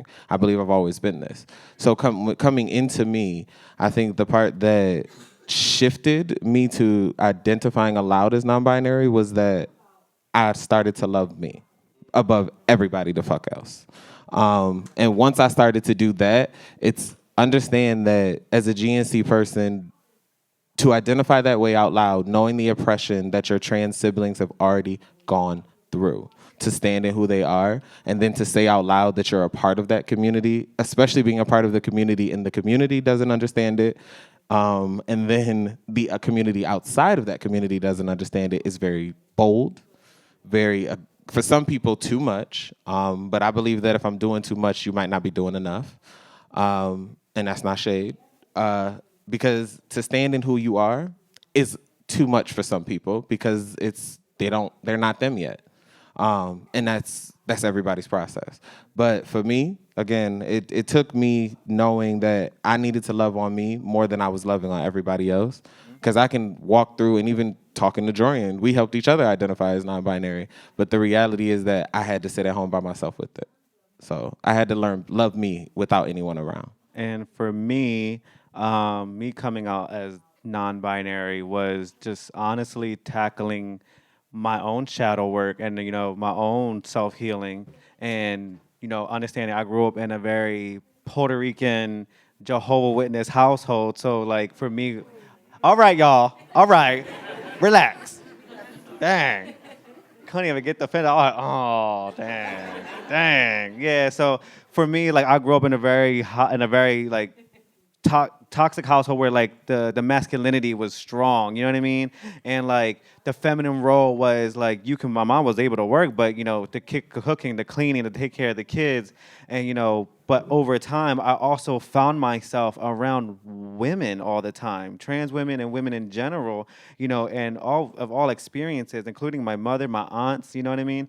And they really helped shape and mold my identity and who I am as a person. And being around those women, they never made me lose sight of the masculinity that I have inside me, you know, but they also train me to be the proper masculinity, to be the not the toxic, whatever the opposite of toxic is, you know, the good kind. You know what I mean? But they also told me, like, they also showed me, you know, the ideas and ways of living as a woman as well. So for me, in my upbringing, in my living, I kind of had the idea of learning what both roles look like. You know what I mean? From a perspective of a lot of people, and I didn't enjoy any of it. You know what I mean? I didn't want to be confined to this type of way. I didn't want to be confined to this type of way. I didn't feel like having to do these roles and chores because that's what has been given, and I didn't want to do it that way either because that's what it looks like. And it came honestly to the point where it's like, I'm gonna do me. I'm gonna dress how I want. I'm gonna love who I want. I'm gonna have sex who I want to. I'm gonna be great at what I do, you know. And also the way my binaryism came about is that I'm a reader. I read tons of books. I have over 250 books I read. You know what I mean? I'm also a video game player. I watch anime. I read mangas. I'm a bookworm and a nerd and a video game person. So just imagine all those fantasies that are in those books, you know what I mean? And all those video game characters I get to create and, you know, all the storylines in the games. And nowadays, there's more and more queer books and more queer characters in video games than we ever had before. So that gives, listen, when I play the Harry Potter game, the Hogwarts Legacy Okay, game, that's it. That's it. that's when I really found out. I'm trying to get past these spiders, but go ahead. Go ahead. Right, right. But the purpose of that game was that in the very beginning, you know, you get to create your own character and you can do whatever you want. And that's the crazy part of like today. So like for me, it's like finding my expression was through literally my family, my friends, the people I hung around with, but most importantly, the books I read, the games I played, the anime that I watched, the mangas that I read. It really shaped on like finding like, yo, they can be this way. I want to be like, I want to run like a ninja like this. Like, come on now, like I want to have fun and be great. But yeah, and that's what I feel like being non-binary is for me, is that there is no limitations to who I want to be and how I want to do things. You know what I mean? And there should be no limitations for anybody in this room. But for me personally, you can't fit a square into a hole. Not this dick. That's it, body. All right. We got one more person over in the back. I'm coming. As Jorian is going over yonder. So, what I want to do is jump ahead to the evaluation and post-test. Can everybody please pull out your phone? This is not over, but we did this intentionally because we wanted you to evaluate the presentation before the panel. So if everybody can pull out their phone, please scan that for us. It is a post-test. The questions that were asked during TGNC Feud are on there. So what'll happen is you'll do the evaluation, and then within a week I'll send you the answers to the questions, so that way you can just have them for your own knowledge. Because again, what's the point of giving you the information if you can't keep it? Yeah. To speak to the question about like learning when you're non-binary. It was in 2019, and I'm 46. So I grew up in the 80s and 90s. Literally thought like the binary of like I'm only a man, and like came out in 6th grade when that I was gay. Before that, I was like maybe I was born in the wrong gender because I want to be with men. Earlier than that, and realized no, my gender is my gender, but my mind is differently than that. So it wasn't until I had like a training. I was formerly a teacher, and we had a training about gender politics and like the gender. And it wasn't until we did literally the unicorn until I was like, oh wait, so the way I express myself can be not just. I can label myself not just as a man. The way I see myself internally can be not just a man. It literally, like, I knew about non-binary, I knew about the whole, but I did not make those connections until I was in the training. And at a certain point, I'm like, I raised my hand and I'm like, I think I'm coming out as non-binary. Literally in front of all the other teachers, they were there. And because I was like, that feels truth to me. And for like the first time when it comes to like the idea of gender in my head, like the gender non-conforming feels truth to me. So on the flip side of those, because like the 80s and the 90s, you were just one or two. And if you were outside of the one of the two, you were ostracized. You really, because it was not accepted very in most populations, especially small town where I grew up. So yeah, so that's like the flip side of like these younger millennials and younger. Is that like Gen X population? We're just learning and discovering at this moment still. Thank you. Yes, thank you. I will say this before we jump into the panel, the conversation. Our next generation out here, they are, I would say, the go-to for the language. You know what I mean? Like they know the slang, they know the terminology. You know, they know what's in, they know what's out. Y'all see me doing the runway walk? Y'all see me? Thank you. But yeah, so they do. You know, so if you ever need support and look out for your youngins, look out for your younger generation because they are the ones who are going to know what what language to use and what language not to use. Now I'm getting to my second row. I'm a panel now. Me. Okay, thank you.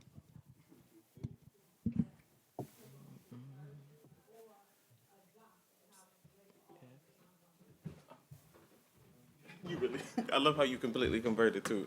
I'm a panelist now. This is different. How y'all feeling with the information? I see y'all typing, and I appreciate y'all doing the evaluation. Also, with the evaluation, anybody who's puts their email in will get the survey result. I mean, the post test results, which will also get the slides sent to you. So if you're thinking to yourself, "I'm not doing it," you're not getting it then. No, I'm joking. There will be another opportunity for you to get our information if you just want the slide. And the slides will have all the updated information on it. I know, like I said in the beginning, there was like one or two definitions that were just off. So we'll fix those little tweaks and then we'll send out everything for y'all to have. Oh, I'm sorry. Do people still need this? Okay. The piano. For folks who came in during the presentation and not in the beginning, just going to reintroduce myself before the panel does. My name is Mixed Trinity Wilson. I am your first Mixed Black Trans International. If people have been wondering what this sash is, that's what this is.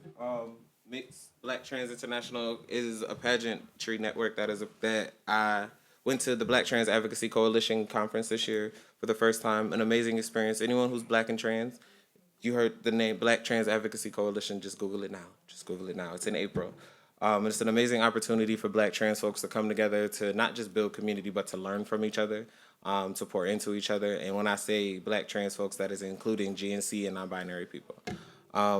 Also, I am the executive director of Black Love, an organization in Philadelphia that does workforce development, community development, DEI. For those who don't know what that is, again, that's diversity, equity, and inclusion. I do sexual wellness consulting. I'm really a Jackie instead of a Jack, a Jackie of all trades.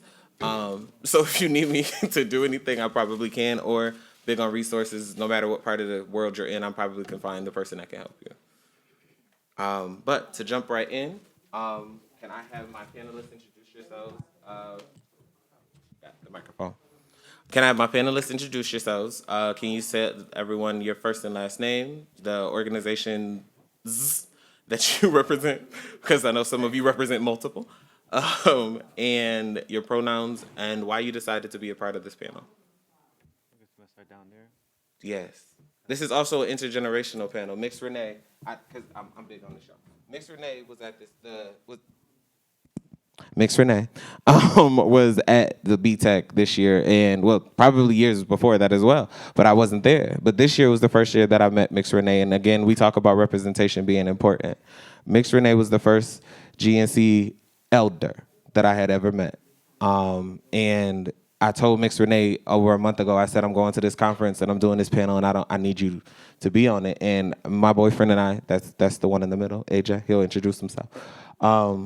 We were about to pay any type of money to get Mix Renee here. I didn't care where you were. I didn't care. Because for me, it's so important that we bring our elders to these tables, especially when it comes to learning information. I'm so tired of our older generation being forgotten and being mistreated. So this is an opportunity for all of us to pay respect, not just to Mix Renee, but to our elders in general. If you have the opportunity to let your elder, no matter how much older they are than you, to tell you a story about their experience, sit down, shut up, and enjoy the ride, because it's probably going to be a bit bonkers. But that's just real. But next, I will have Mix Renee introduce themselves. Is it on? Oh, can you flip it up? Hey y'all, I am Renee Taylor. I normally don't use honorifics, but I do use mix on some terms. I am a program coordinator with We Care Tennessee, which is the first Black trans-led organization in the state of Tennessee. Yeah, Come on. I am affiliated with a bunch of different organizations. I'm also a national advisory board member of Positively Trans, which is with the Transgender Law Center. Um, I have worked with the state of Tennessee in their different TGAs, which is transitional grant areas. I have lots of experience. I've been an activist for 20 odd years. I've been positive about 25 years. I just have my hands into a lot of things. I'm a busy little bee. I'm a published author. Um, I even was presented in the National AIDS Memorial Surviving Voices. You can Google that on YouTube and put in Renee Taylor and trans, and you will see that also, that documentary. So yeah, I have my hands into a lot. So I'm Renee Taylor, and I use they and them pronouns. Thank you. Yes, it is. Yes, it All right. Good morning, everybody. How y'all doing? So, if my voice is deeper than anybody that's had a conversation with me, I just woke up. So, this is temporary. But my name is AJ Scruggs. My pronouns are he, him, they, them, and king. Use them all, or just use my name. But those are your options. Okay. I am the executive director of Visible Truth 365, an organization that connects Black trans folks to growth opportunities, whether spiritual, professional, or personal. I am a man of many hats. I sit on too many advisory committees, boards, and things like that, but that's a part of the reason why I created Black Link to connect folks to those other opportunities so I can move out the way. I am also the Take Pennsylvania Civic Engagement Fellow. So we work with legislators locally in the state of Pennsylvania to make sure that all trans folks, or trans youth specifically, are protected within the state. I am also a member of Positively Trans Masculine, which is a newer part of Positively Trans through TLC. We're moving up in numbers. The visibility is there, and I'm loving it. And finally, I am also an Elevate trainer and coach. So I will see you on the front end and help you guide you on your next part of your journey through coaching. Is that it? Is that it for you? Is that it for you? I'm trying to think. Yeah, that's pretty much it. Y'all can get to know me a little bit later. Awesome. And for those who have been with me for the last hour and some change, and those who are walking in, again, my name is Jordan Rivera. I go by they, them pronouns. I'm a Scorpio. Can y'all tell? I love y'all. Okay, thank you. Thank you. Because a lot of y'all get, that's why. Energy. You know what? Let's talk about y'all signs for a second. Let's see what we're going to get. Let's have the real conversation. Okay? Because it ain't about me. But yeah, my name is Jordan Rivera. I go by they, them pronouns. I work in prevention education in Philadelphia with a nonprofit called Galay. I don't know if a lot of y'all heard Galay. Galay is a queer and trans Black, Indigenous, people of color organization that focuses on radical and social justice. So what I primarily do at the organization, I focus on healing historical harm, community wellness, and queer sex education. So my role specifically is under prevention and education. So if you look at it, from a coin perspective, one side is prevention, HIV, STI, pregnancy test, COVID test, linkage to care, doctor care, all the 9 yards. And on the other side of that, I do prevention work. So that looks like sexual curriculum, gender curriculum, HIV 101, trans competency training. So anything that is encompassing to the community, that is what I do. What else do I do? And I'm here. Thank y'all. What about your latest role Oh yeah. So my latest role now is that I'm one of the newest members for the TNGC CAP Institute for the NMAC. So what you hear today, this is my first year being on the CAP. So y'all will see me for the next few years moving forward, and I just got the role. Thank you. Thank you. Hard work and good looks pays off. Ain't that it? Y'all see? All right. There is another panelist. They're on their way. They're parking. When they come in, I'll have them introduce themselves, but I'm going to continue. So the first question for you folks is, tell me a time when you had the most joy while living in your experience. I'll go first. Just like you just said, I was at BTEC in April, which is Black Trans Advocacy Conference. I was the second keynote speaker for BTXI, which is the non-binary and gender non-conforming section. So that was like a really, really high for me to be able to do my first keynote. So I really enjoyed that. I got the STAR experience and treatment. That was one of the best times, absolutely, where I got to be like, feel like my whole self. A lot of time when I go into space with people, because we like to judge vessels, and I wish that we could see auras and be like, oh, your aura is pink, you're a lady, or your aura is blue, or your aura is blended.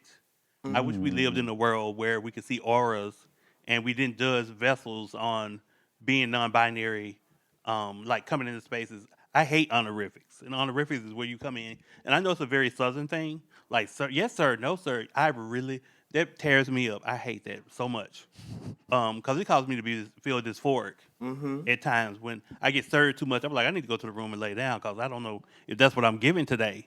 But that was one of my best times. That doing that keynote, it made me feel like I was seen and I was heard, and that was a great experience for me. So I've been transitioning for going on over 14 years now.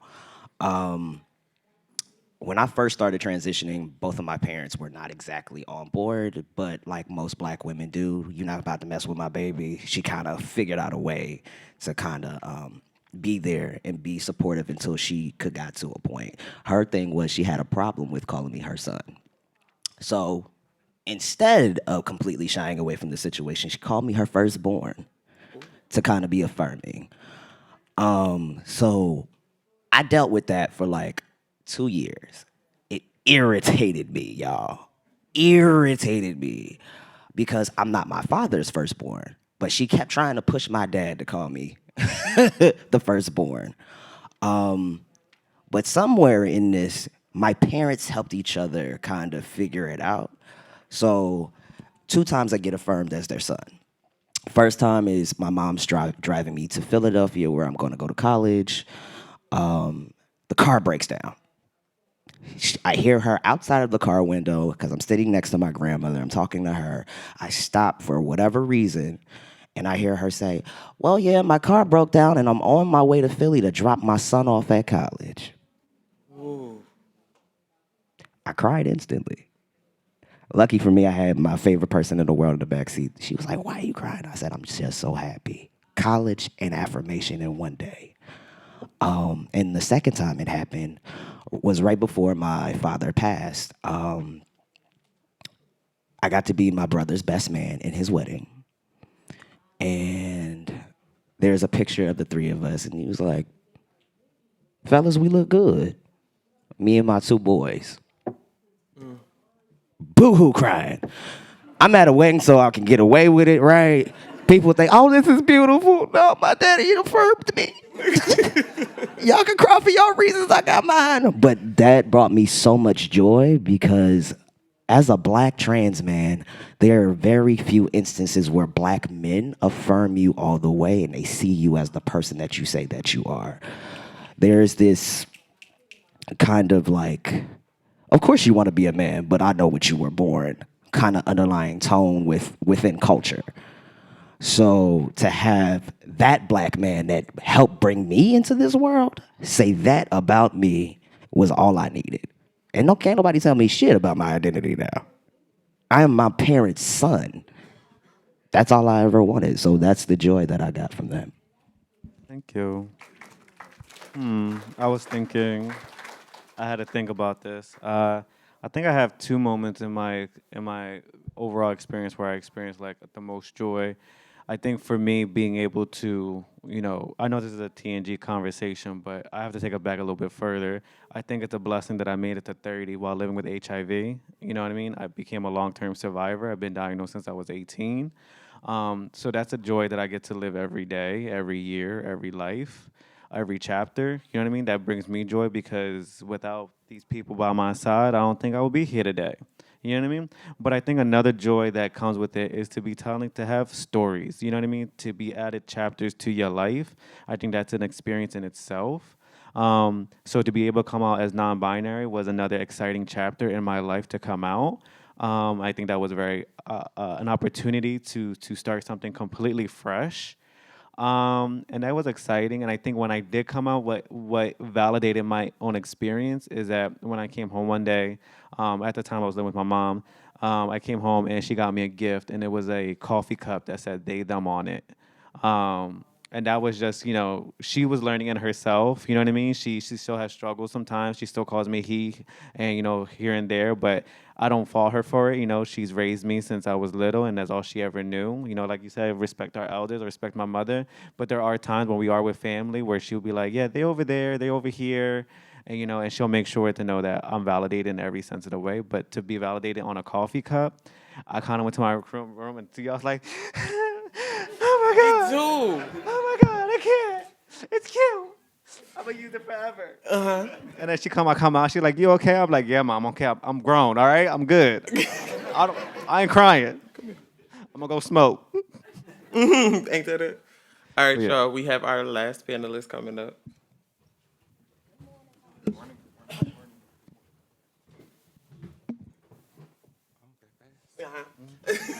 Well, good morning.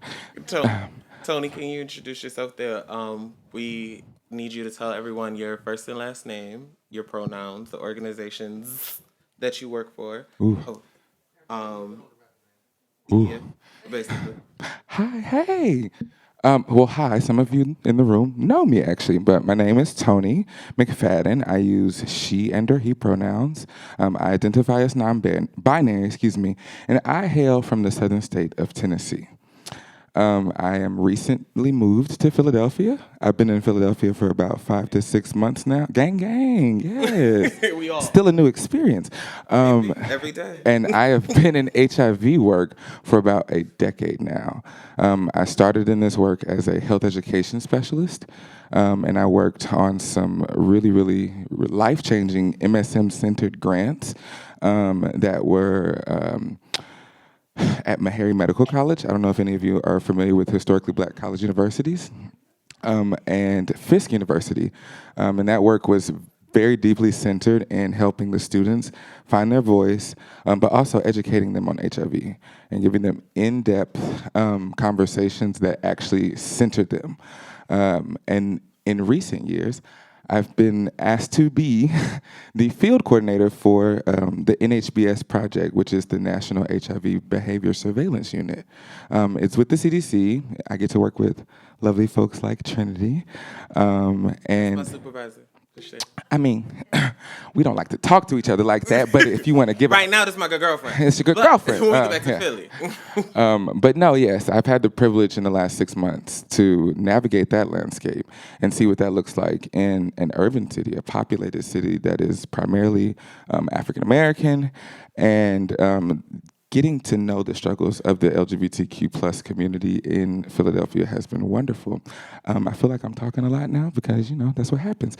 So I'm going to pass the mic back over to you. Actually, they just finished the first question, so I'll give it to you. Straight like that. I mean, you're here. I am. And thank you all for your patience and tardiness. I lost my wallet, which if you are from out Everybody of town. felt that. Yeah. If you're from out of town, you can understand losing your wallet. So thank you for your patience. The first question is, tell me a time when you had the most joy while living in your GNC experience. Actually, that has been more recent than ever before. So one of the reasons why I moved to Philadelphia from Nashville was because I don't know if anybody's watched TV and or owns a radio and or a newspaper or anything that is media related.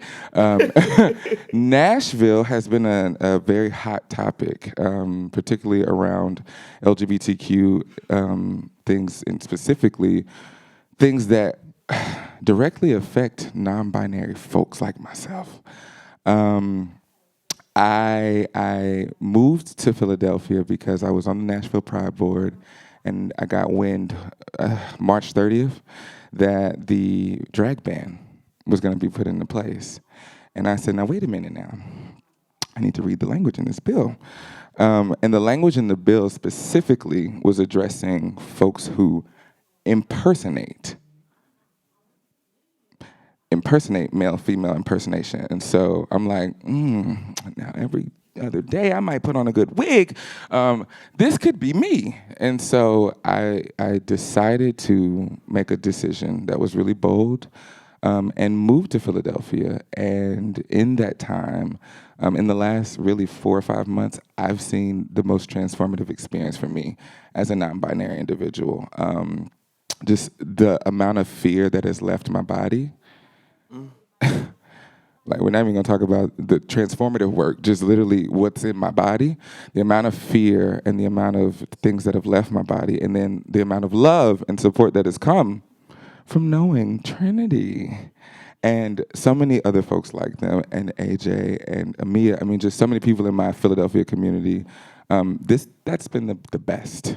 Out of all the 30 long years that I've lived, experience in the last, honestly, year. So. Thank you. Yeah. Y'all know how I feel. There are women standing. Can people raise their hands, please, if there's a seat? So the folks that are over in the corner, I know you may not be, if you're not staying long, I get why you're standing, but if you would like to sit, the people who have their hands raised, you can come sit next to them. Mm-hmm. All right. As folks are sitting, I'm going to read the next question for you all. Mm-hmm. As a non-binary or GNC person, what has been the greatest obstacle that you have overcame since identifying as your truest self? Whoever wants to start can. Yeah. The binary system and binary thinking and being in community with people but not feeling whole in the process. Like that question earlier about when did you know? I always knew that I was different, but I had to hide it because, when you're in the South, people will try to beat you to death, or I'm gonna beat this out of you and this, that, and the other. So I lived that type of experience with one of my relatives, like I'm gonna beat this femininity out of you. And then on top of that, sometimes the trans community, they think that you being in the middle and not claiming a gender is invalidation to them. And then with some cis people too, it's a invalidation. They want to ask you, why you don't want to just pick a gender? And it's like me going up to a cisgender woman and asking her, how long you been femaled? That type of thing. It's very invalidating. When people you don't know you are you telling them what your pronouns is? Because I was at a conference and I heard a girl in the conversation and she was like, oh, I just can't stand folks that use they, them, and their. And I hadn't been introduced yet. So she was sitting over there. I said, oh, you're going to be mad as hell in a few minutes. Hot as fish grease, baby. And she said, why I'm going to be mad? I said, because I'm one of them, theirs, and they people. And she was like, but I see you as a girl. I said, I don't care what you see me as, but, you have to understand that this is how I am. This is who I am. And I'm telling you, I'm not lying about who I am. So that is the things that really just irritates me is people judging people on their vessels and then wanting to question why you are non-binary, why are you GNC, and I'm like, our society is so gendered that we put gender on clothing, and I feel like if I go buy me a dress, this is Renee's dress, just like this dress I got on today. This is Renee's dress, and I'm gonna enjoy this dress. Yes. And look good in your dress. Okay. Ooh, obstacles. Okay, so coming into my manhood, I had to choose whether I was going to be a feminine guy or I had to choose whether I was going to be a masculine guy. Masculinity was a natural default for me. So, but for me, discovering ballroom, there was something that rose something up in me that made me want to express my femininity, and that was the discovery of voguing. I've been dancing my entire life. There was something about this way of expression that allowed me to express that little bit of femininity that rested within me. And I was able to do it freely. And I wasn't judged for it, but I was judged for it and then rewarded because I was actually fucking good. That's good, son. Because it's no shade, because like I don't pull out the things like being the first transmasculine person to win $200 in mainstream ballroom. That's my accomplishment that I did, defying gender norms, because trans men in ballroom had this very binary way of being. And when you're trying to find yourself, it's hard to kind of like move outside those lines. But for years, I had to deal with people saying, "Oh, you're the F word," and you can't vogue better than me. See me on the floor. That's my masculinity coming back because they're not expecting. I'm competitive. Just because I express myself in this way doesn't mean I'm soft. Actually, it makes me a lot more stronger than you because I can embrace it. So it became me fighting against a system. It became me fighting against my own community because within transmasculine spaces, this is where it gets real fishy. You're not a real black man unless you're a masculine black man. So that didn't miss trans men in that whole distribution of toxic masculinity. It didn't miss us. It actually harms a lot of us. There are guys that are not here because they deal with the same kind of BS that cis gay men deal with. We are losing kids behind that. So getting through that was probably one of the most difficult, but being able to see the amount of boys that came behind me, that is my joy. I got to battle 4 trans men voguing. That's not a thing that happens at a ball, but baby, when it did, the people were like, wait a minute. They can do that too? We don't talk about gender expansiveness on the AFAB side of things because there's a very limited glance at what we look like anyway. So. Yes. Oh, I got videos. I got you. Oh, hell. But yeah. I'm a show up queen. Yeah, I got you.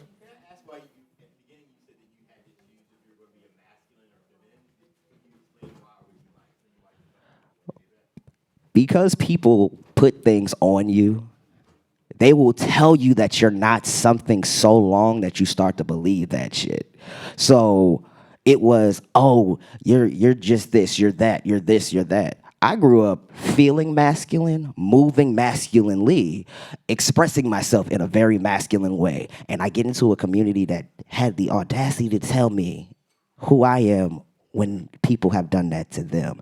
That is the only grace that they get. Because I understand why you're doing it to me, but I'm not going to allow you to do it.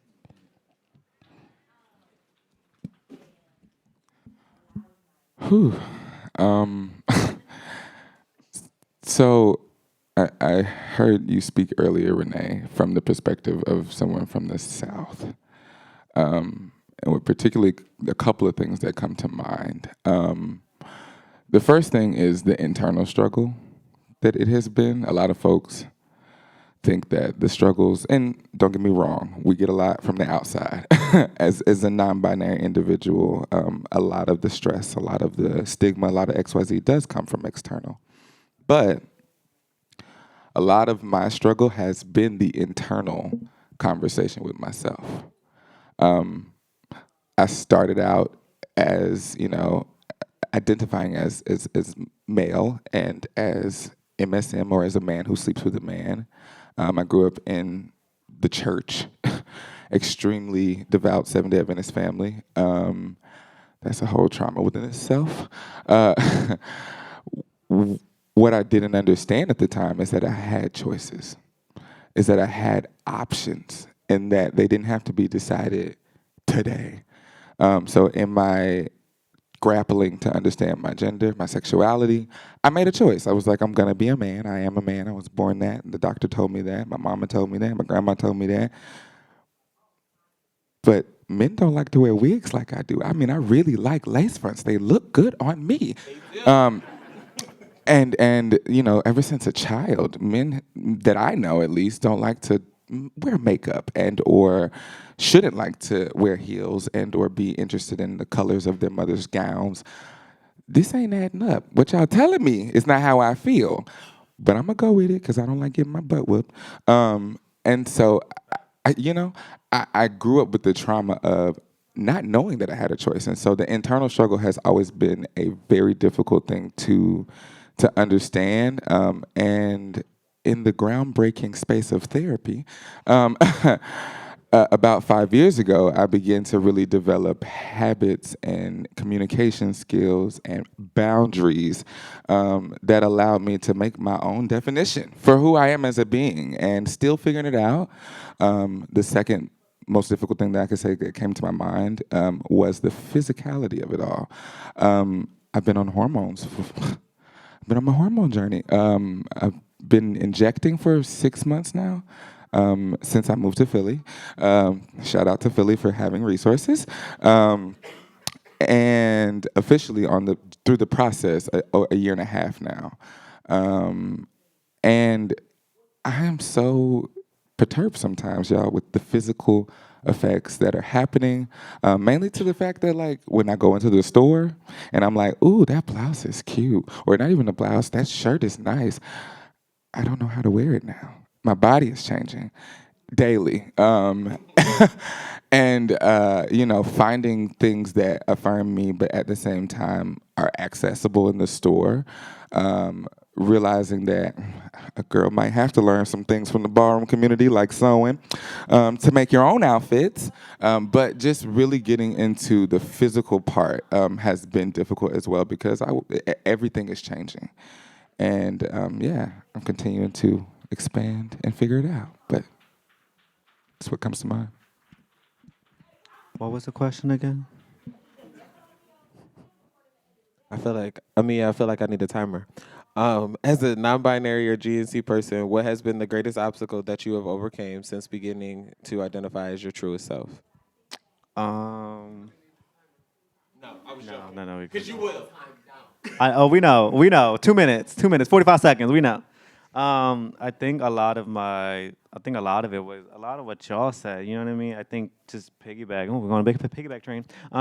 But to literally go off what they're saying, I think a lot of myself, I'm masculine by default. You know what I mean? Like, that was just the way I was raised. I grew up. I played sports. I did martial arts. I did gymnastics. I did it all. You know what I mean? And I think that in itself, with my father being in the lifeline in the timeline at that time, was very iron fist. You know what I mean? So for me, my external and internal decisions and growing came from being in the ballroom and learning how to vogue and learning how to, runway walk and do all that stuff, and or just be with people who were more outwardly expressive than I was in that sense of way and form, and they are the ones that that taught me that it's okay to be a certain way. So I did fight internally and externally a lot of times, to the point where, like, I got diagnosed with anxiety disorder. You know what I mean? Like, it gets that real sometimes when you have to literally figure out life on your own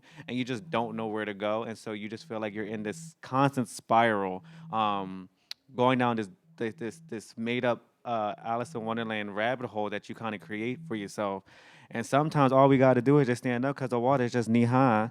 But we don't see that sometimes because we just see what we can't see, and that's fear. We live off fear, you know what I mean? And so for me, a lot of times my external struggles came from fear, because I was so fixed on what needed to be said, what needed to be believed, what needed to be heard, what needed to be real. But through all that, it allowed me to navigate in a way where I can now be happy with where I'm at. You know what I mean? I can now start living to where I need to be. Yeah, I still have an anxiety disorder and I still struggle with mental health, but I'd rather be honest and real with y'all and be like, yo, I'm not always 100% every day. You know what I mean? And I can name that, but and also in naming that means that I'm on the right course to making sure that I'm 100% better. And it's also in the right course to let y'all know that my active communication style, I think from Trinity's experience with me that they know when my energy's off because I am the most loudest, brightest. I'm only 5'3", but they say my energy stands 6 feet tall. You know what I mean? So when Trini don't feel that 6 feet tall energy, then that's how you know like my energy's off. So to figure all that out in conjunction to all that is, I would say the upside is that to have these type of people by your side that are at this panel, that are next to you, they're the ones that are going to help you fight those internal, external battles. You know what I mean? And just look closely. They're the people who are going to be around. Oh, thank you. Mm-hmm. Okay, our next question is when it comes. Okay, so we're gonna jump into love lives. You already got a partner, but you're gonna tell your business anyways. Mine or ours? Like at this point. Yeah, hey, ours, baby. I love you. Oh, that ain't my business. When it comes to when it comes to dating, how do you open up to folks about yourself and your identity? You want to go first? Yeah, I'm gonna go first. Okay. Strangely enough, I don't really date. I haven't. I would say I somewhat have intimacy issues, like being with people and trying to disclose and then show them how I identify. It's a burden when you're trying to tell people, "Hey, I'm HIV positive. I want to be safe," and then on top of that, I consider myself asexual. So, I sure. I'm not gonna say I don't have urges. I want to say I just don't normally act on it. Because I also say asexual, demisexual, and demisexual means, um, for me, is if I have emotional connection with you, I will want to be sexual. But if I don't have that emotional connection, I don't want to. But I also consider myself sapiosexual too. So if you fuck my brain, you gonna get the body. You know what I'm saying? So, I'm a little. It's complicated, but with all of that, and y'all might gasp in a few minutes what I'm gonna say because I normally don't tell people. I haven't been with anybody in 15 years, and so it's just a burden. The burden of um, trying to be open with people and HIV criminalization and all of that disclosing, and then not really having a strong like interest. I would rather have a Chilean sea bass than lay with somebody. I have a lot of time. I have what I consider remorseful sex. If I do something with somebody later on, I'm like, well, let this fool touch me. I didn't get nothing out of this. So as I got older, I was like, hey, it's not a requirement. But But that sea bass, yes, ma'am. Now that's everything. But yeah, it's just, and then I haven't met somebody that really gets me to that mental place where I want to be intimate. Um, but when I first got my diagnosis, I had shut down from like 25 to 31. I didn't do anything, and then the first person I told, they was like, I don't care. So I was intimate with that person, and so that person's they're locked up right now, but we do have communication. Um, huh? But I mean, I don't get a lot out of it. I'm one of those type of people. Um, if you cuddle with me and do all of that, that's all I need.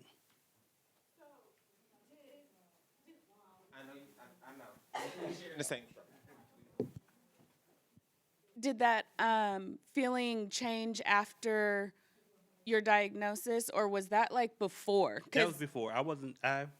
Um, Yeah, wasn't no, with because that I was going many to say people. that doesn't. I haven't been with that many people. My experience is limited. That can be for anybody. I mean, the dating pool has pee in it, right? Like it's tainted. It's And see, 10 out of 10. I'm done. I'm out. Do not recommend. but she's right. I don't want to be in this pool. I'm divorced, and I'm Urine? just Interesting kinks. hang out with me, even though we divorced, because I'm like, I don't want to date nobody else. Right. And I know you, and like, just. And see, in the South, the average person you date, they don't want to date you for you. They want to date you for what you can do financially. Absolutely. So I'm also, if I was going to have a random, I would do that, and they'd be like, let me drop you off somewhere. Do I need to buy you a beer or something? Let me get you out of my house so you won't We steal on nothing. time limit. Right. You can't watch Game of Thrones. You got to get the hell up out of here. Why not? Thank you. AJ, do you want to go? Oh, who wants to go next to answer the question? I can go. Okay. Pee in the dating pool. That's good stuff. That is. Pee in the pool, that is right? gonna be No a Twitter chlorine. status. Pee in the pool, no chlorine. Dating for me is very interesting. I was diagnosed at 18, 19 years old. It was a very wild time. To be honest, when I was young, I played really well on myself. You know what I mean? I knew who I was and how I was. I knew I was cute. I knew how I can get by. I know how to play the game. So at a young age, I played the game. I played the field, and it got me into places where I shouldn't have been at a very young age. It put me in a lot of predicaments where I would not be here today. But by the strength of goodness, I am here. I was diagnosed at 19 with somebody I did sex work with. You know what I mean? And that person wanted me to stop to be in a relationship with me. He was 10 years older. And at the same time, he was the one who also gave it to me and lied on me. You know what I mean? So the way that worked, to be very truthful with y'all, he told me after we broke up that he was. And we were together for a year and a half. So I didn't know for 6 months that I was already HIV positive until I ended up in the ER and lost over 60 pounds. Close to being diagnosed with AIDS at 19. So that's my story. So when it came to dating right after that, dating became such a interesting aspect for me because one, I was already in my headspace saying like, I don't feel good, I'm dirty, I'm worthless, I don't mean shit to people, excuse me for my language, ain't nobody gonna love me, ain't nobody gonna be with me. But then you start finding those people that, that are gonna say, I don't care, it is what it is, I'm on PrEP, which is also kind of like, you can be on PrEP if you want to, but like, you don't always have to bring that up every time I disclose my status. I feel like that can be a bit stigmatizing, but we're gonna move past it. I get your intentions. But it became very strained, like it nothing was being poured in anymore. And it took a while, I still date, but now at the point of dating, it gets very tedious. I feel like it's a job interview sometimes. And after the first time, it's like, I don't got the job, let's move forward. And that's not because of like, it wasn't good. You could just, I guess for me at the point of where I'm at now, like emotionally, spiritually, mentally, if it's not clicking for me, then the physical aspect's not gonna click anymore for me. You know what I mean? And before, I was all about physicality before anything else. A nut is a nut at the end of the day when I was younger. But as I got older, you know what I mean? I kind of saw a nut being like more of a spiritual thing. You know what I mean? Like when I'm giving up my body now, I'm giving it up to the point where I'm having a soul connect with somebody. It's connecting two souls together to have a moment in time with each other. It's an intimate moment, and sometimes we don't get that back. Unfortunately, that was almost stripped away from me. You know what I mean? But moving forward in today's pool, I'm very cautious on how I date. I'm very cautious with how people are approaching relationships. Because when I get into when I get into a relationship with somebody, it's not just them, it's their physical, mental, spiritual, emotional capacity. And it's also telling myself, do I have the capacity to be at their lowest is low? You know what I mean? Because if I can't be at their lowest is low, then I can't be there at their highest is high. And then vice versa. Are they going to be there for me at my lowest is low? Or are they going to be there for me at my highest is high? And even though those are questions of fear and questions of what ifs, those are actually truest questions because I'm a firm believer of spending my life with one person for the rest of my life, because I'm a genuinely lover and a giver and a fixer. But if I can't contribute to those aspects of my life, as long as with their aspects, then it's hard. You know what I mean? Especially being non-binary, because that question comes into the what pronouns do I have to use, or what medication do you use, or do I have to be on PrEP, or can I call you this because that's how I know you by, or what do I say to my family and friends? I'm like, you just call them. You just if you have to ask that many questions, then there should be no need for us to be together. You know what I mean? Even if you're coming from an educational standpoint, then let's just be friends. Let's be friends first before you can get to a place where like I not so much can trust you, but can trust you enough to know that my life is safe.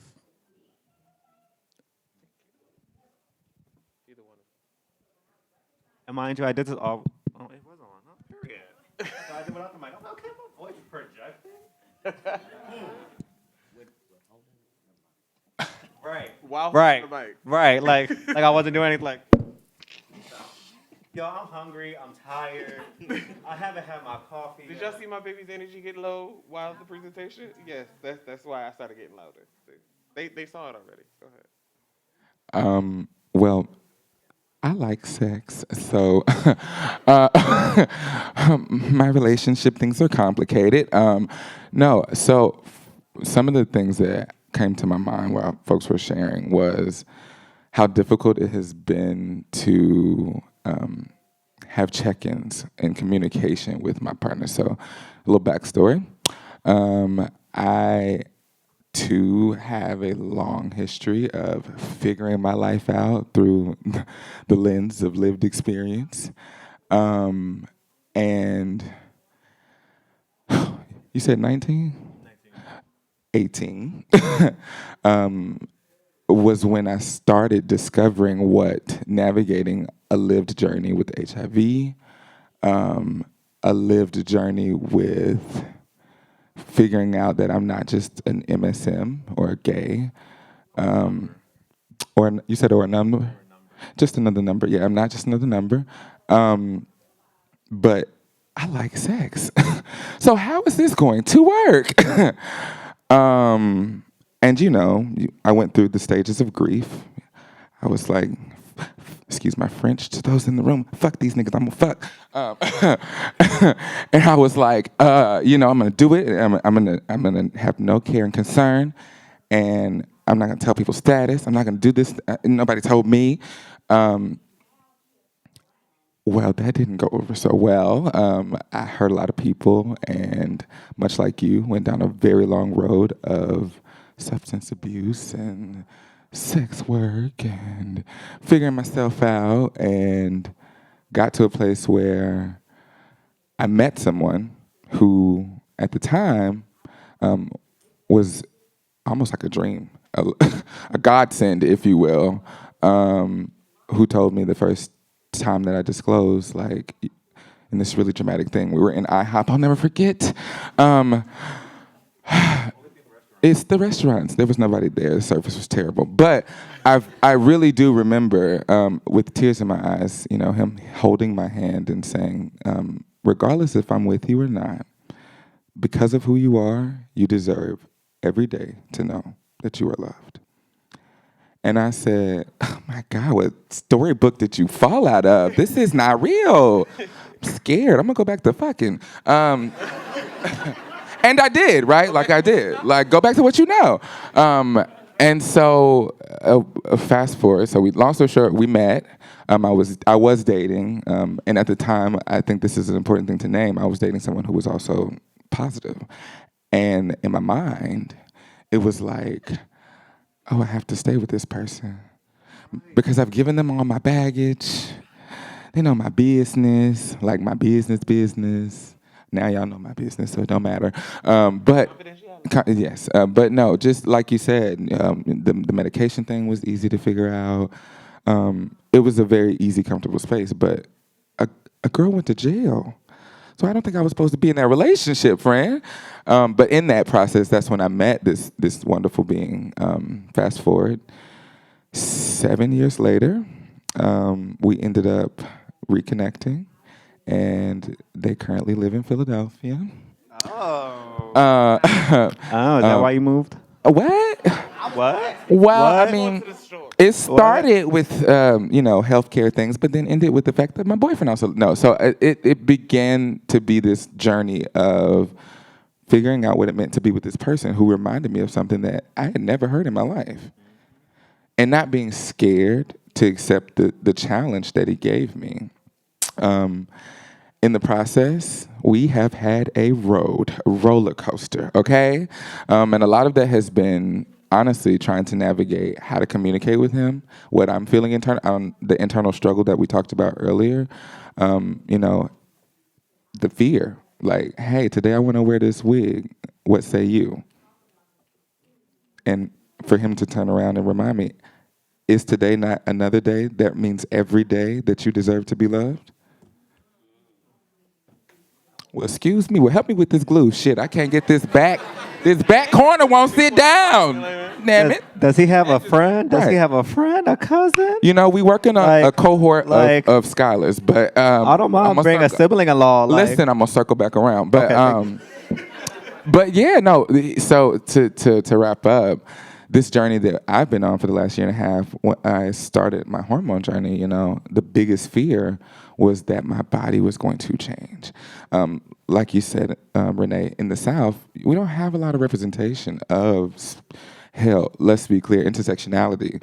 Dark-skinned folks, that's a whole nother journey that I went through to understand about myself. Non-binary GNC folks, even trans folks who are not just living, but living well. And so I didn't really know what a relationship would look like trying to navigate these things. And the communication has been, as I adjust, he's adjusting. As I'm figuring it out, he's figuring it out. But in all of it, we've continued to love each other. And so that's the cute, lovely side. There's a lot of drama that goes with that, but I'm going to just leave it there because this sounds, Love, ain't it? But yeah. Thank you. Thank you. I'm going to look for that cousin or brother. I'm going to ask you to restate the question again. Of course. When it comes to dating, how do you open up to folks about yourself and your identity? It depends on where and how you come at me. Hookup apps, there are little tidbits and hints within my profile to let you know where I stand so that when we do have a conversation, it is easier to have that conversation. Because I could always, did you read the profile? Second, no, you didn't. Because you asking me for very cisgender male things, and what I sent you was my prosthetic, and you were upset.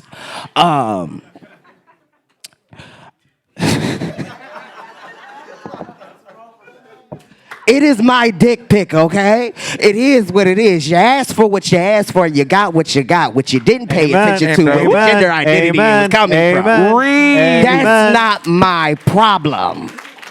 In the bio. I usually do go that route. Or because I'm polyamorous, I'm allowed to have playmates. So there are times and people that I hook up with that are not my primary fairy. To be clear, if y'all haven't caught the hints, that is my partner. Oh my God. That's my partner. Yeah, this is us. But to kind of talk about dating and even getting to the point where we are, I swiped right, they swiped right. But none of the conversation that we had was about dating each other. It was about doing HIV work. I told you, I drop hints. I wanted to get more involved in HIV work. At this time, I was maybe diagnosed maybe a year. But I knew that I had work to do because I'm naturally an activist and an advocate. I knew that they worked at an agency in Philly because I had seen them going into an appointment. I was like, ooh, they're cute. Actually, so our conversation back and forth was just a really friendly banter. They were really sweet. And I remember maybe a year later, we were at the Philly Trans Wellness Conference, Trans Health Conference to respect Charlene. And we were at a reception.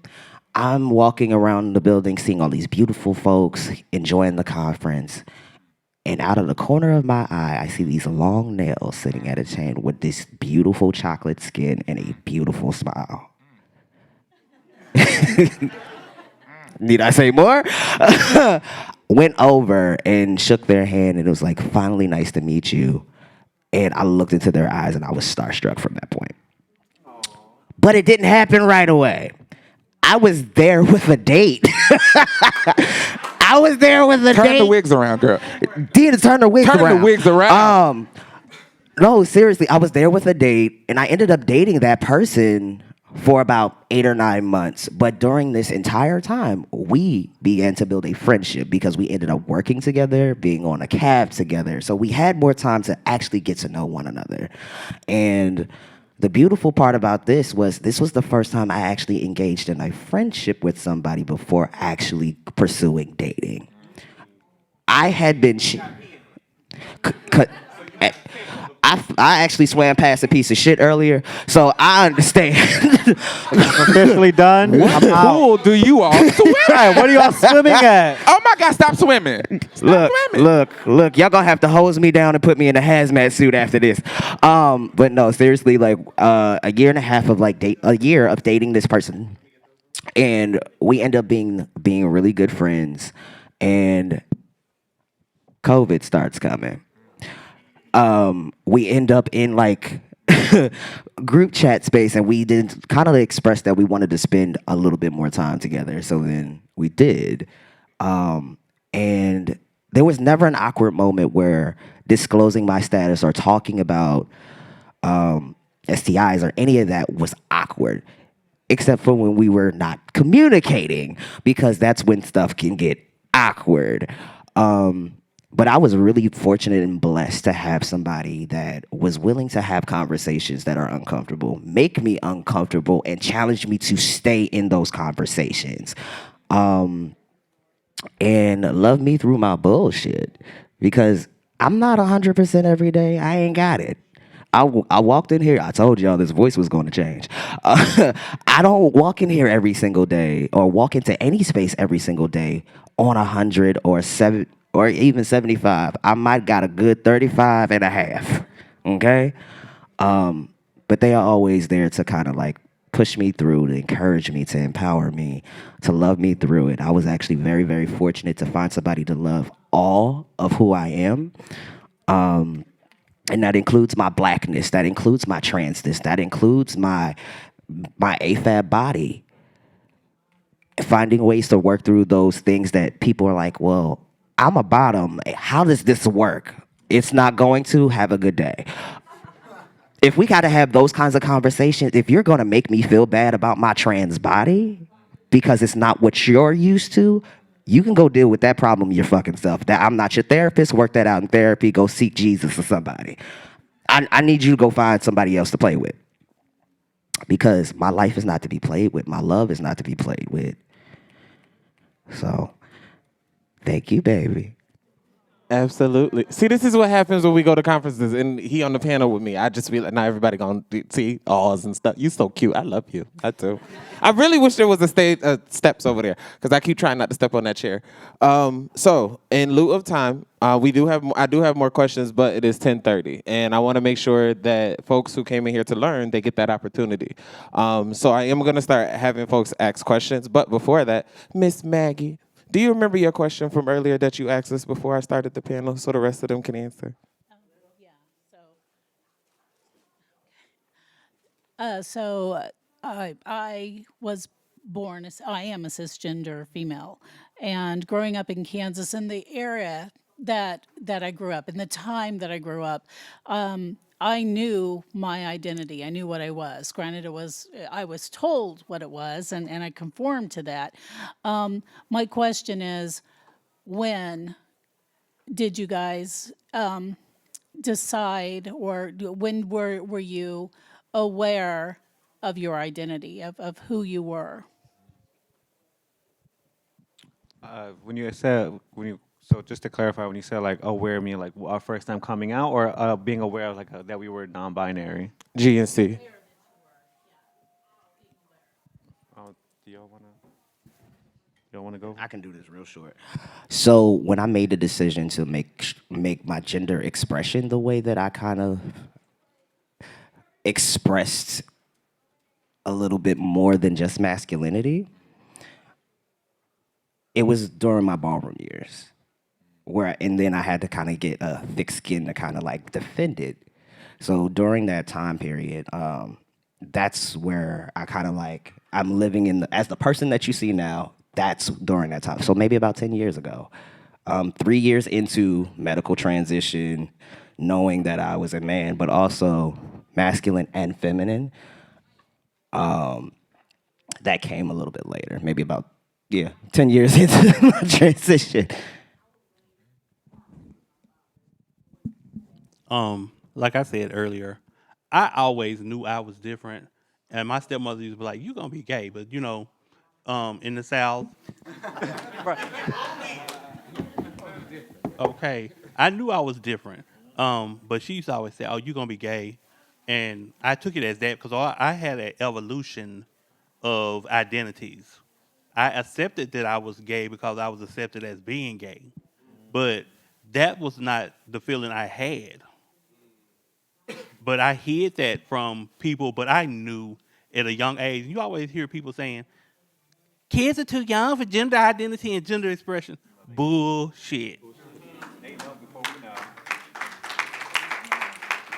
So I've always known I didn't have the context or the words to express how I was feeling.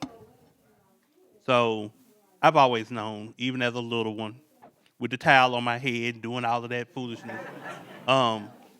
Yeah, I knew all of that. But I had to hide, just like I said, sometimes when I'm in space with community, I'm not even whole in spaces with people because I can't share all of me with some people because I don't. That's a safety issue. So yeah, I've always known, and sometimes I feel like even expressing it is an invalidation that I have to prove I'm non-binary. And why you want to do this to us? And Especially to the doctors.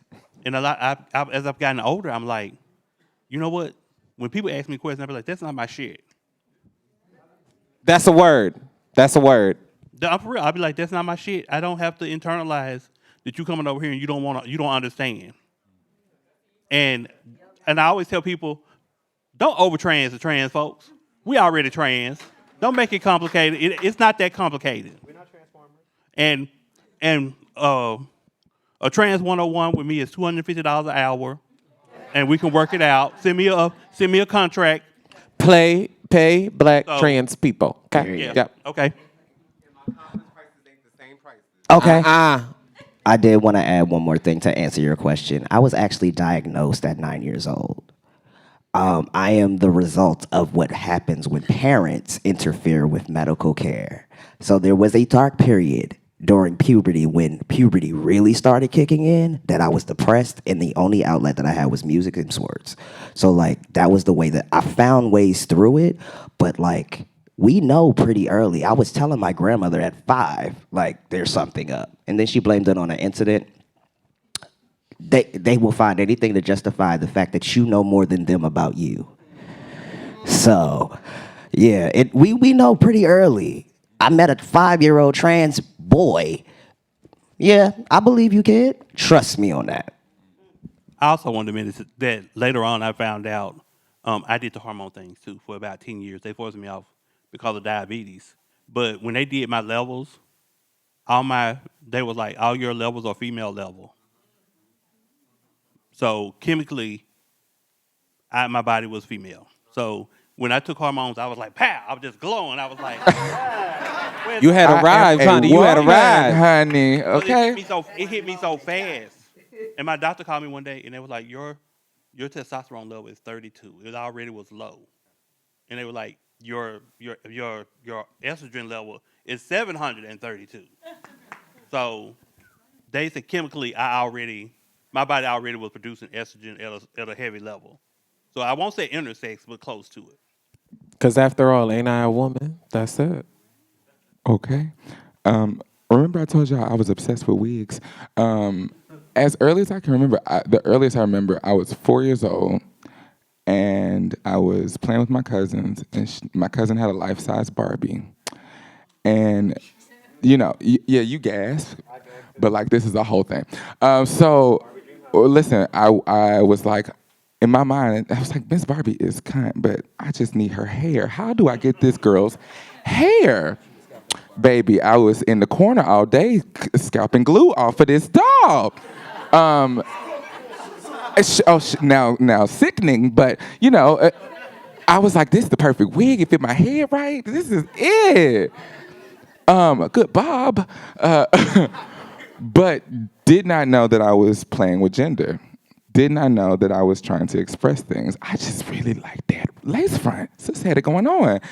And to fast forward, I would say I didn't actually know what gender nonconforming was, and or even that I had options, like I said earlier, until I was about 25. So I'm 30, so doing the math, you can kind of do that. I had to do a lot of unlearning and figuring out what identity was, and that happened through some of the other stuff that we talked about earlier that we're not going to talk about. But I've always known, I can say as early as about 5. So, thank you. Yeah, for me, I think I knew as soon as I could like start to think for myself. I mean, I was looking at men through the glass container while trying to shop for a beeper for my brother. I mean, imagine being like yay high above the counter and you're just looking through the glass and all you're seeing is this hot, beautiful dude just standing there trying to sell a beeper to my brother. Like, oh my God. And then if my parents looked at me like, what are you like? I'm just looking at the beeper. This one's cool. This one's cool. Can I get one? No, I'm too young. Okay, thank you. I want him instead. But it also, like you said, like it also finding out like my younger brother now he's a trans man, you know. At the time when we were younger, you know, he had a Barbie dream house and he had all the Barbies and you know, and while he was playing house, I was playing fashion designer. I'm like, this outfit is not cute, so we need to find this top to go with this blouse. I need to find the right shoes for it. We're gonna do something about your hair. And it even got to the point where like I would take my stepmom and my mom's scarves and make my own dresses. And like I wouldn't chop them up or anything, but I would literally find alternate ways to find like how on TikTok where you could take like a sheet and you can make anything out of it. That's literally what I was doing with the Barbie.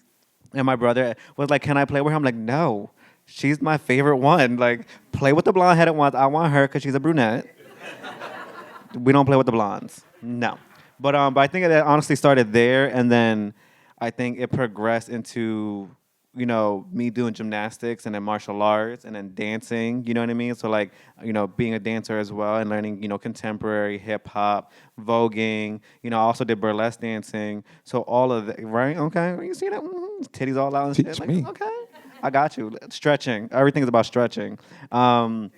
Okay, but I think also like through all that in my journey, and also what really got me was my mother always used to tell me, I will love you no matter what happens in this world. And she always used to tell me, I love you no matter what. I love you no matter what. I love you no matter what. Any given time. And she also used to tell me, when you go to school, stop using your hands. Don't use your hands. I'm a hands girl. I'll be like, what's up? What's going on? Over that John over there. And like my mom, I didn't know at the time, but my mom used to tell me, stop using your hands. And in a way, I was like, why? I'm just being expressive. But to her, she was just protecting me. Because where I went to school was in the hood. You know what I mean? Imagine being in daycare or kindergarten and first grade and you just want to be yourself, but you can't because your mom is telling you to protect yourself. Because she can't do it when she's there. But overall, in that sense, like when I finally came out, she told me, oh, I've been there. Why did you tell me? She like, it was something I needed to figure out on my own and stuff like that and moving forward. But all in all, I think I already knew for a very long time. And I think my mother knew as soon as I came out of her that I was different. And she just overall tried to protect me from day one. And I recognized at a very early age, as soon as she started protecting me, I knew I was different. Because she wouldn't do the same things with my brothers. You know what I mean? She wouldn't talk the same way with my brothers. She wouldn't act the same way with my brothers. Like I almost got like a little bit more special treatment in a way.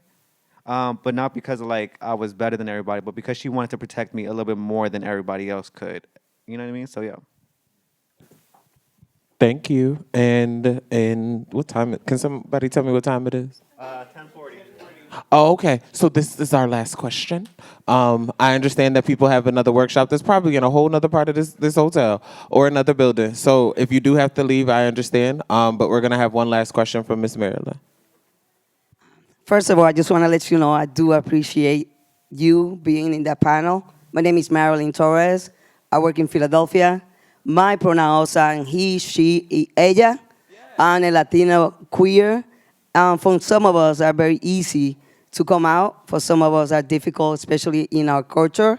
But this is not a question that I have for you. The only thing that I have for you is just saying thank you to make it different for us. Thank you for giving us that power to continue educate others. And also, I've been working in this field for almost 30 years, but every day I learn something. So I just want to give you applause. Everybody somebody just applause this panel over here. And I just want to say thank you before I go to another panel that I had to attend to. I appreciate you guys. Thank you so much. Thank you. And again, everyone, I know that because you're scanning out of all this body, gonna knock the thing off. So for folks who are looking to get in touch with Jorian and I, please feel free to scan the codes on the screen. They attach to our electronic business cards. So if you're looking for us to come to your city virtually or physically to do a training, or if you yourself have questions, or if you did not do our wonderful feedback survey, and you still want the slides, please make sure you scan it and email us so we can make sure you get them.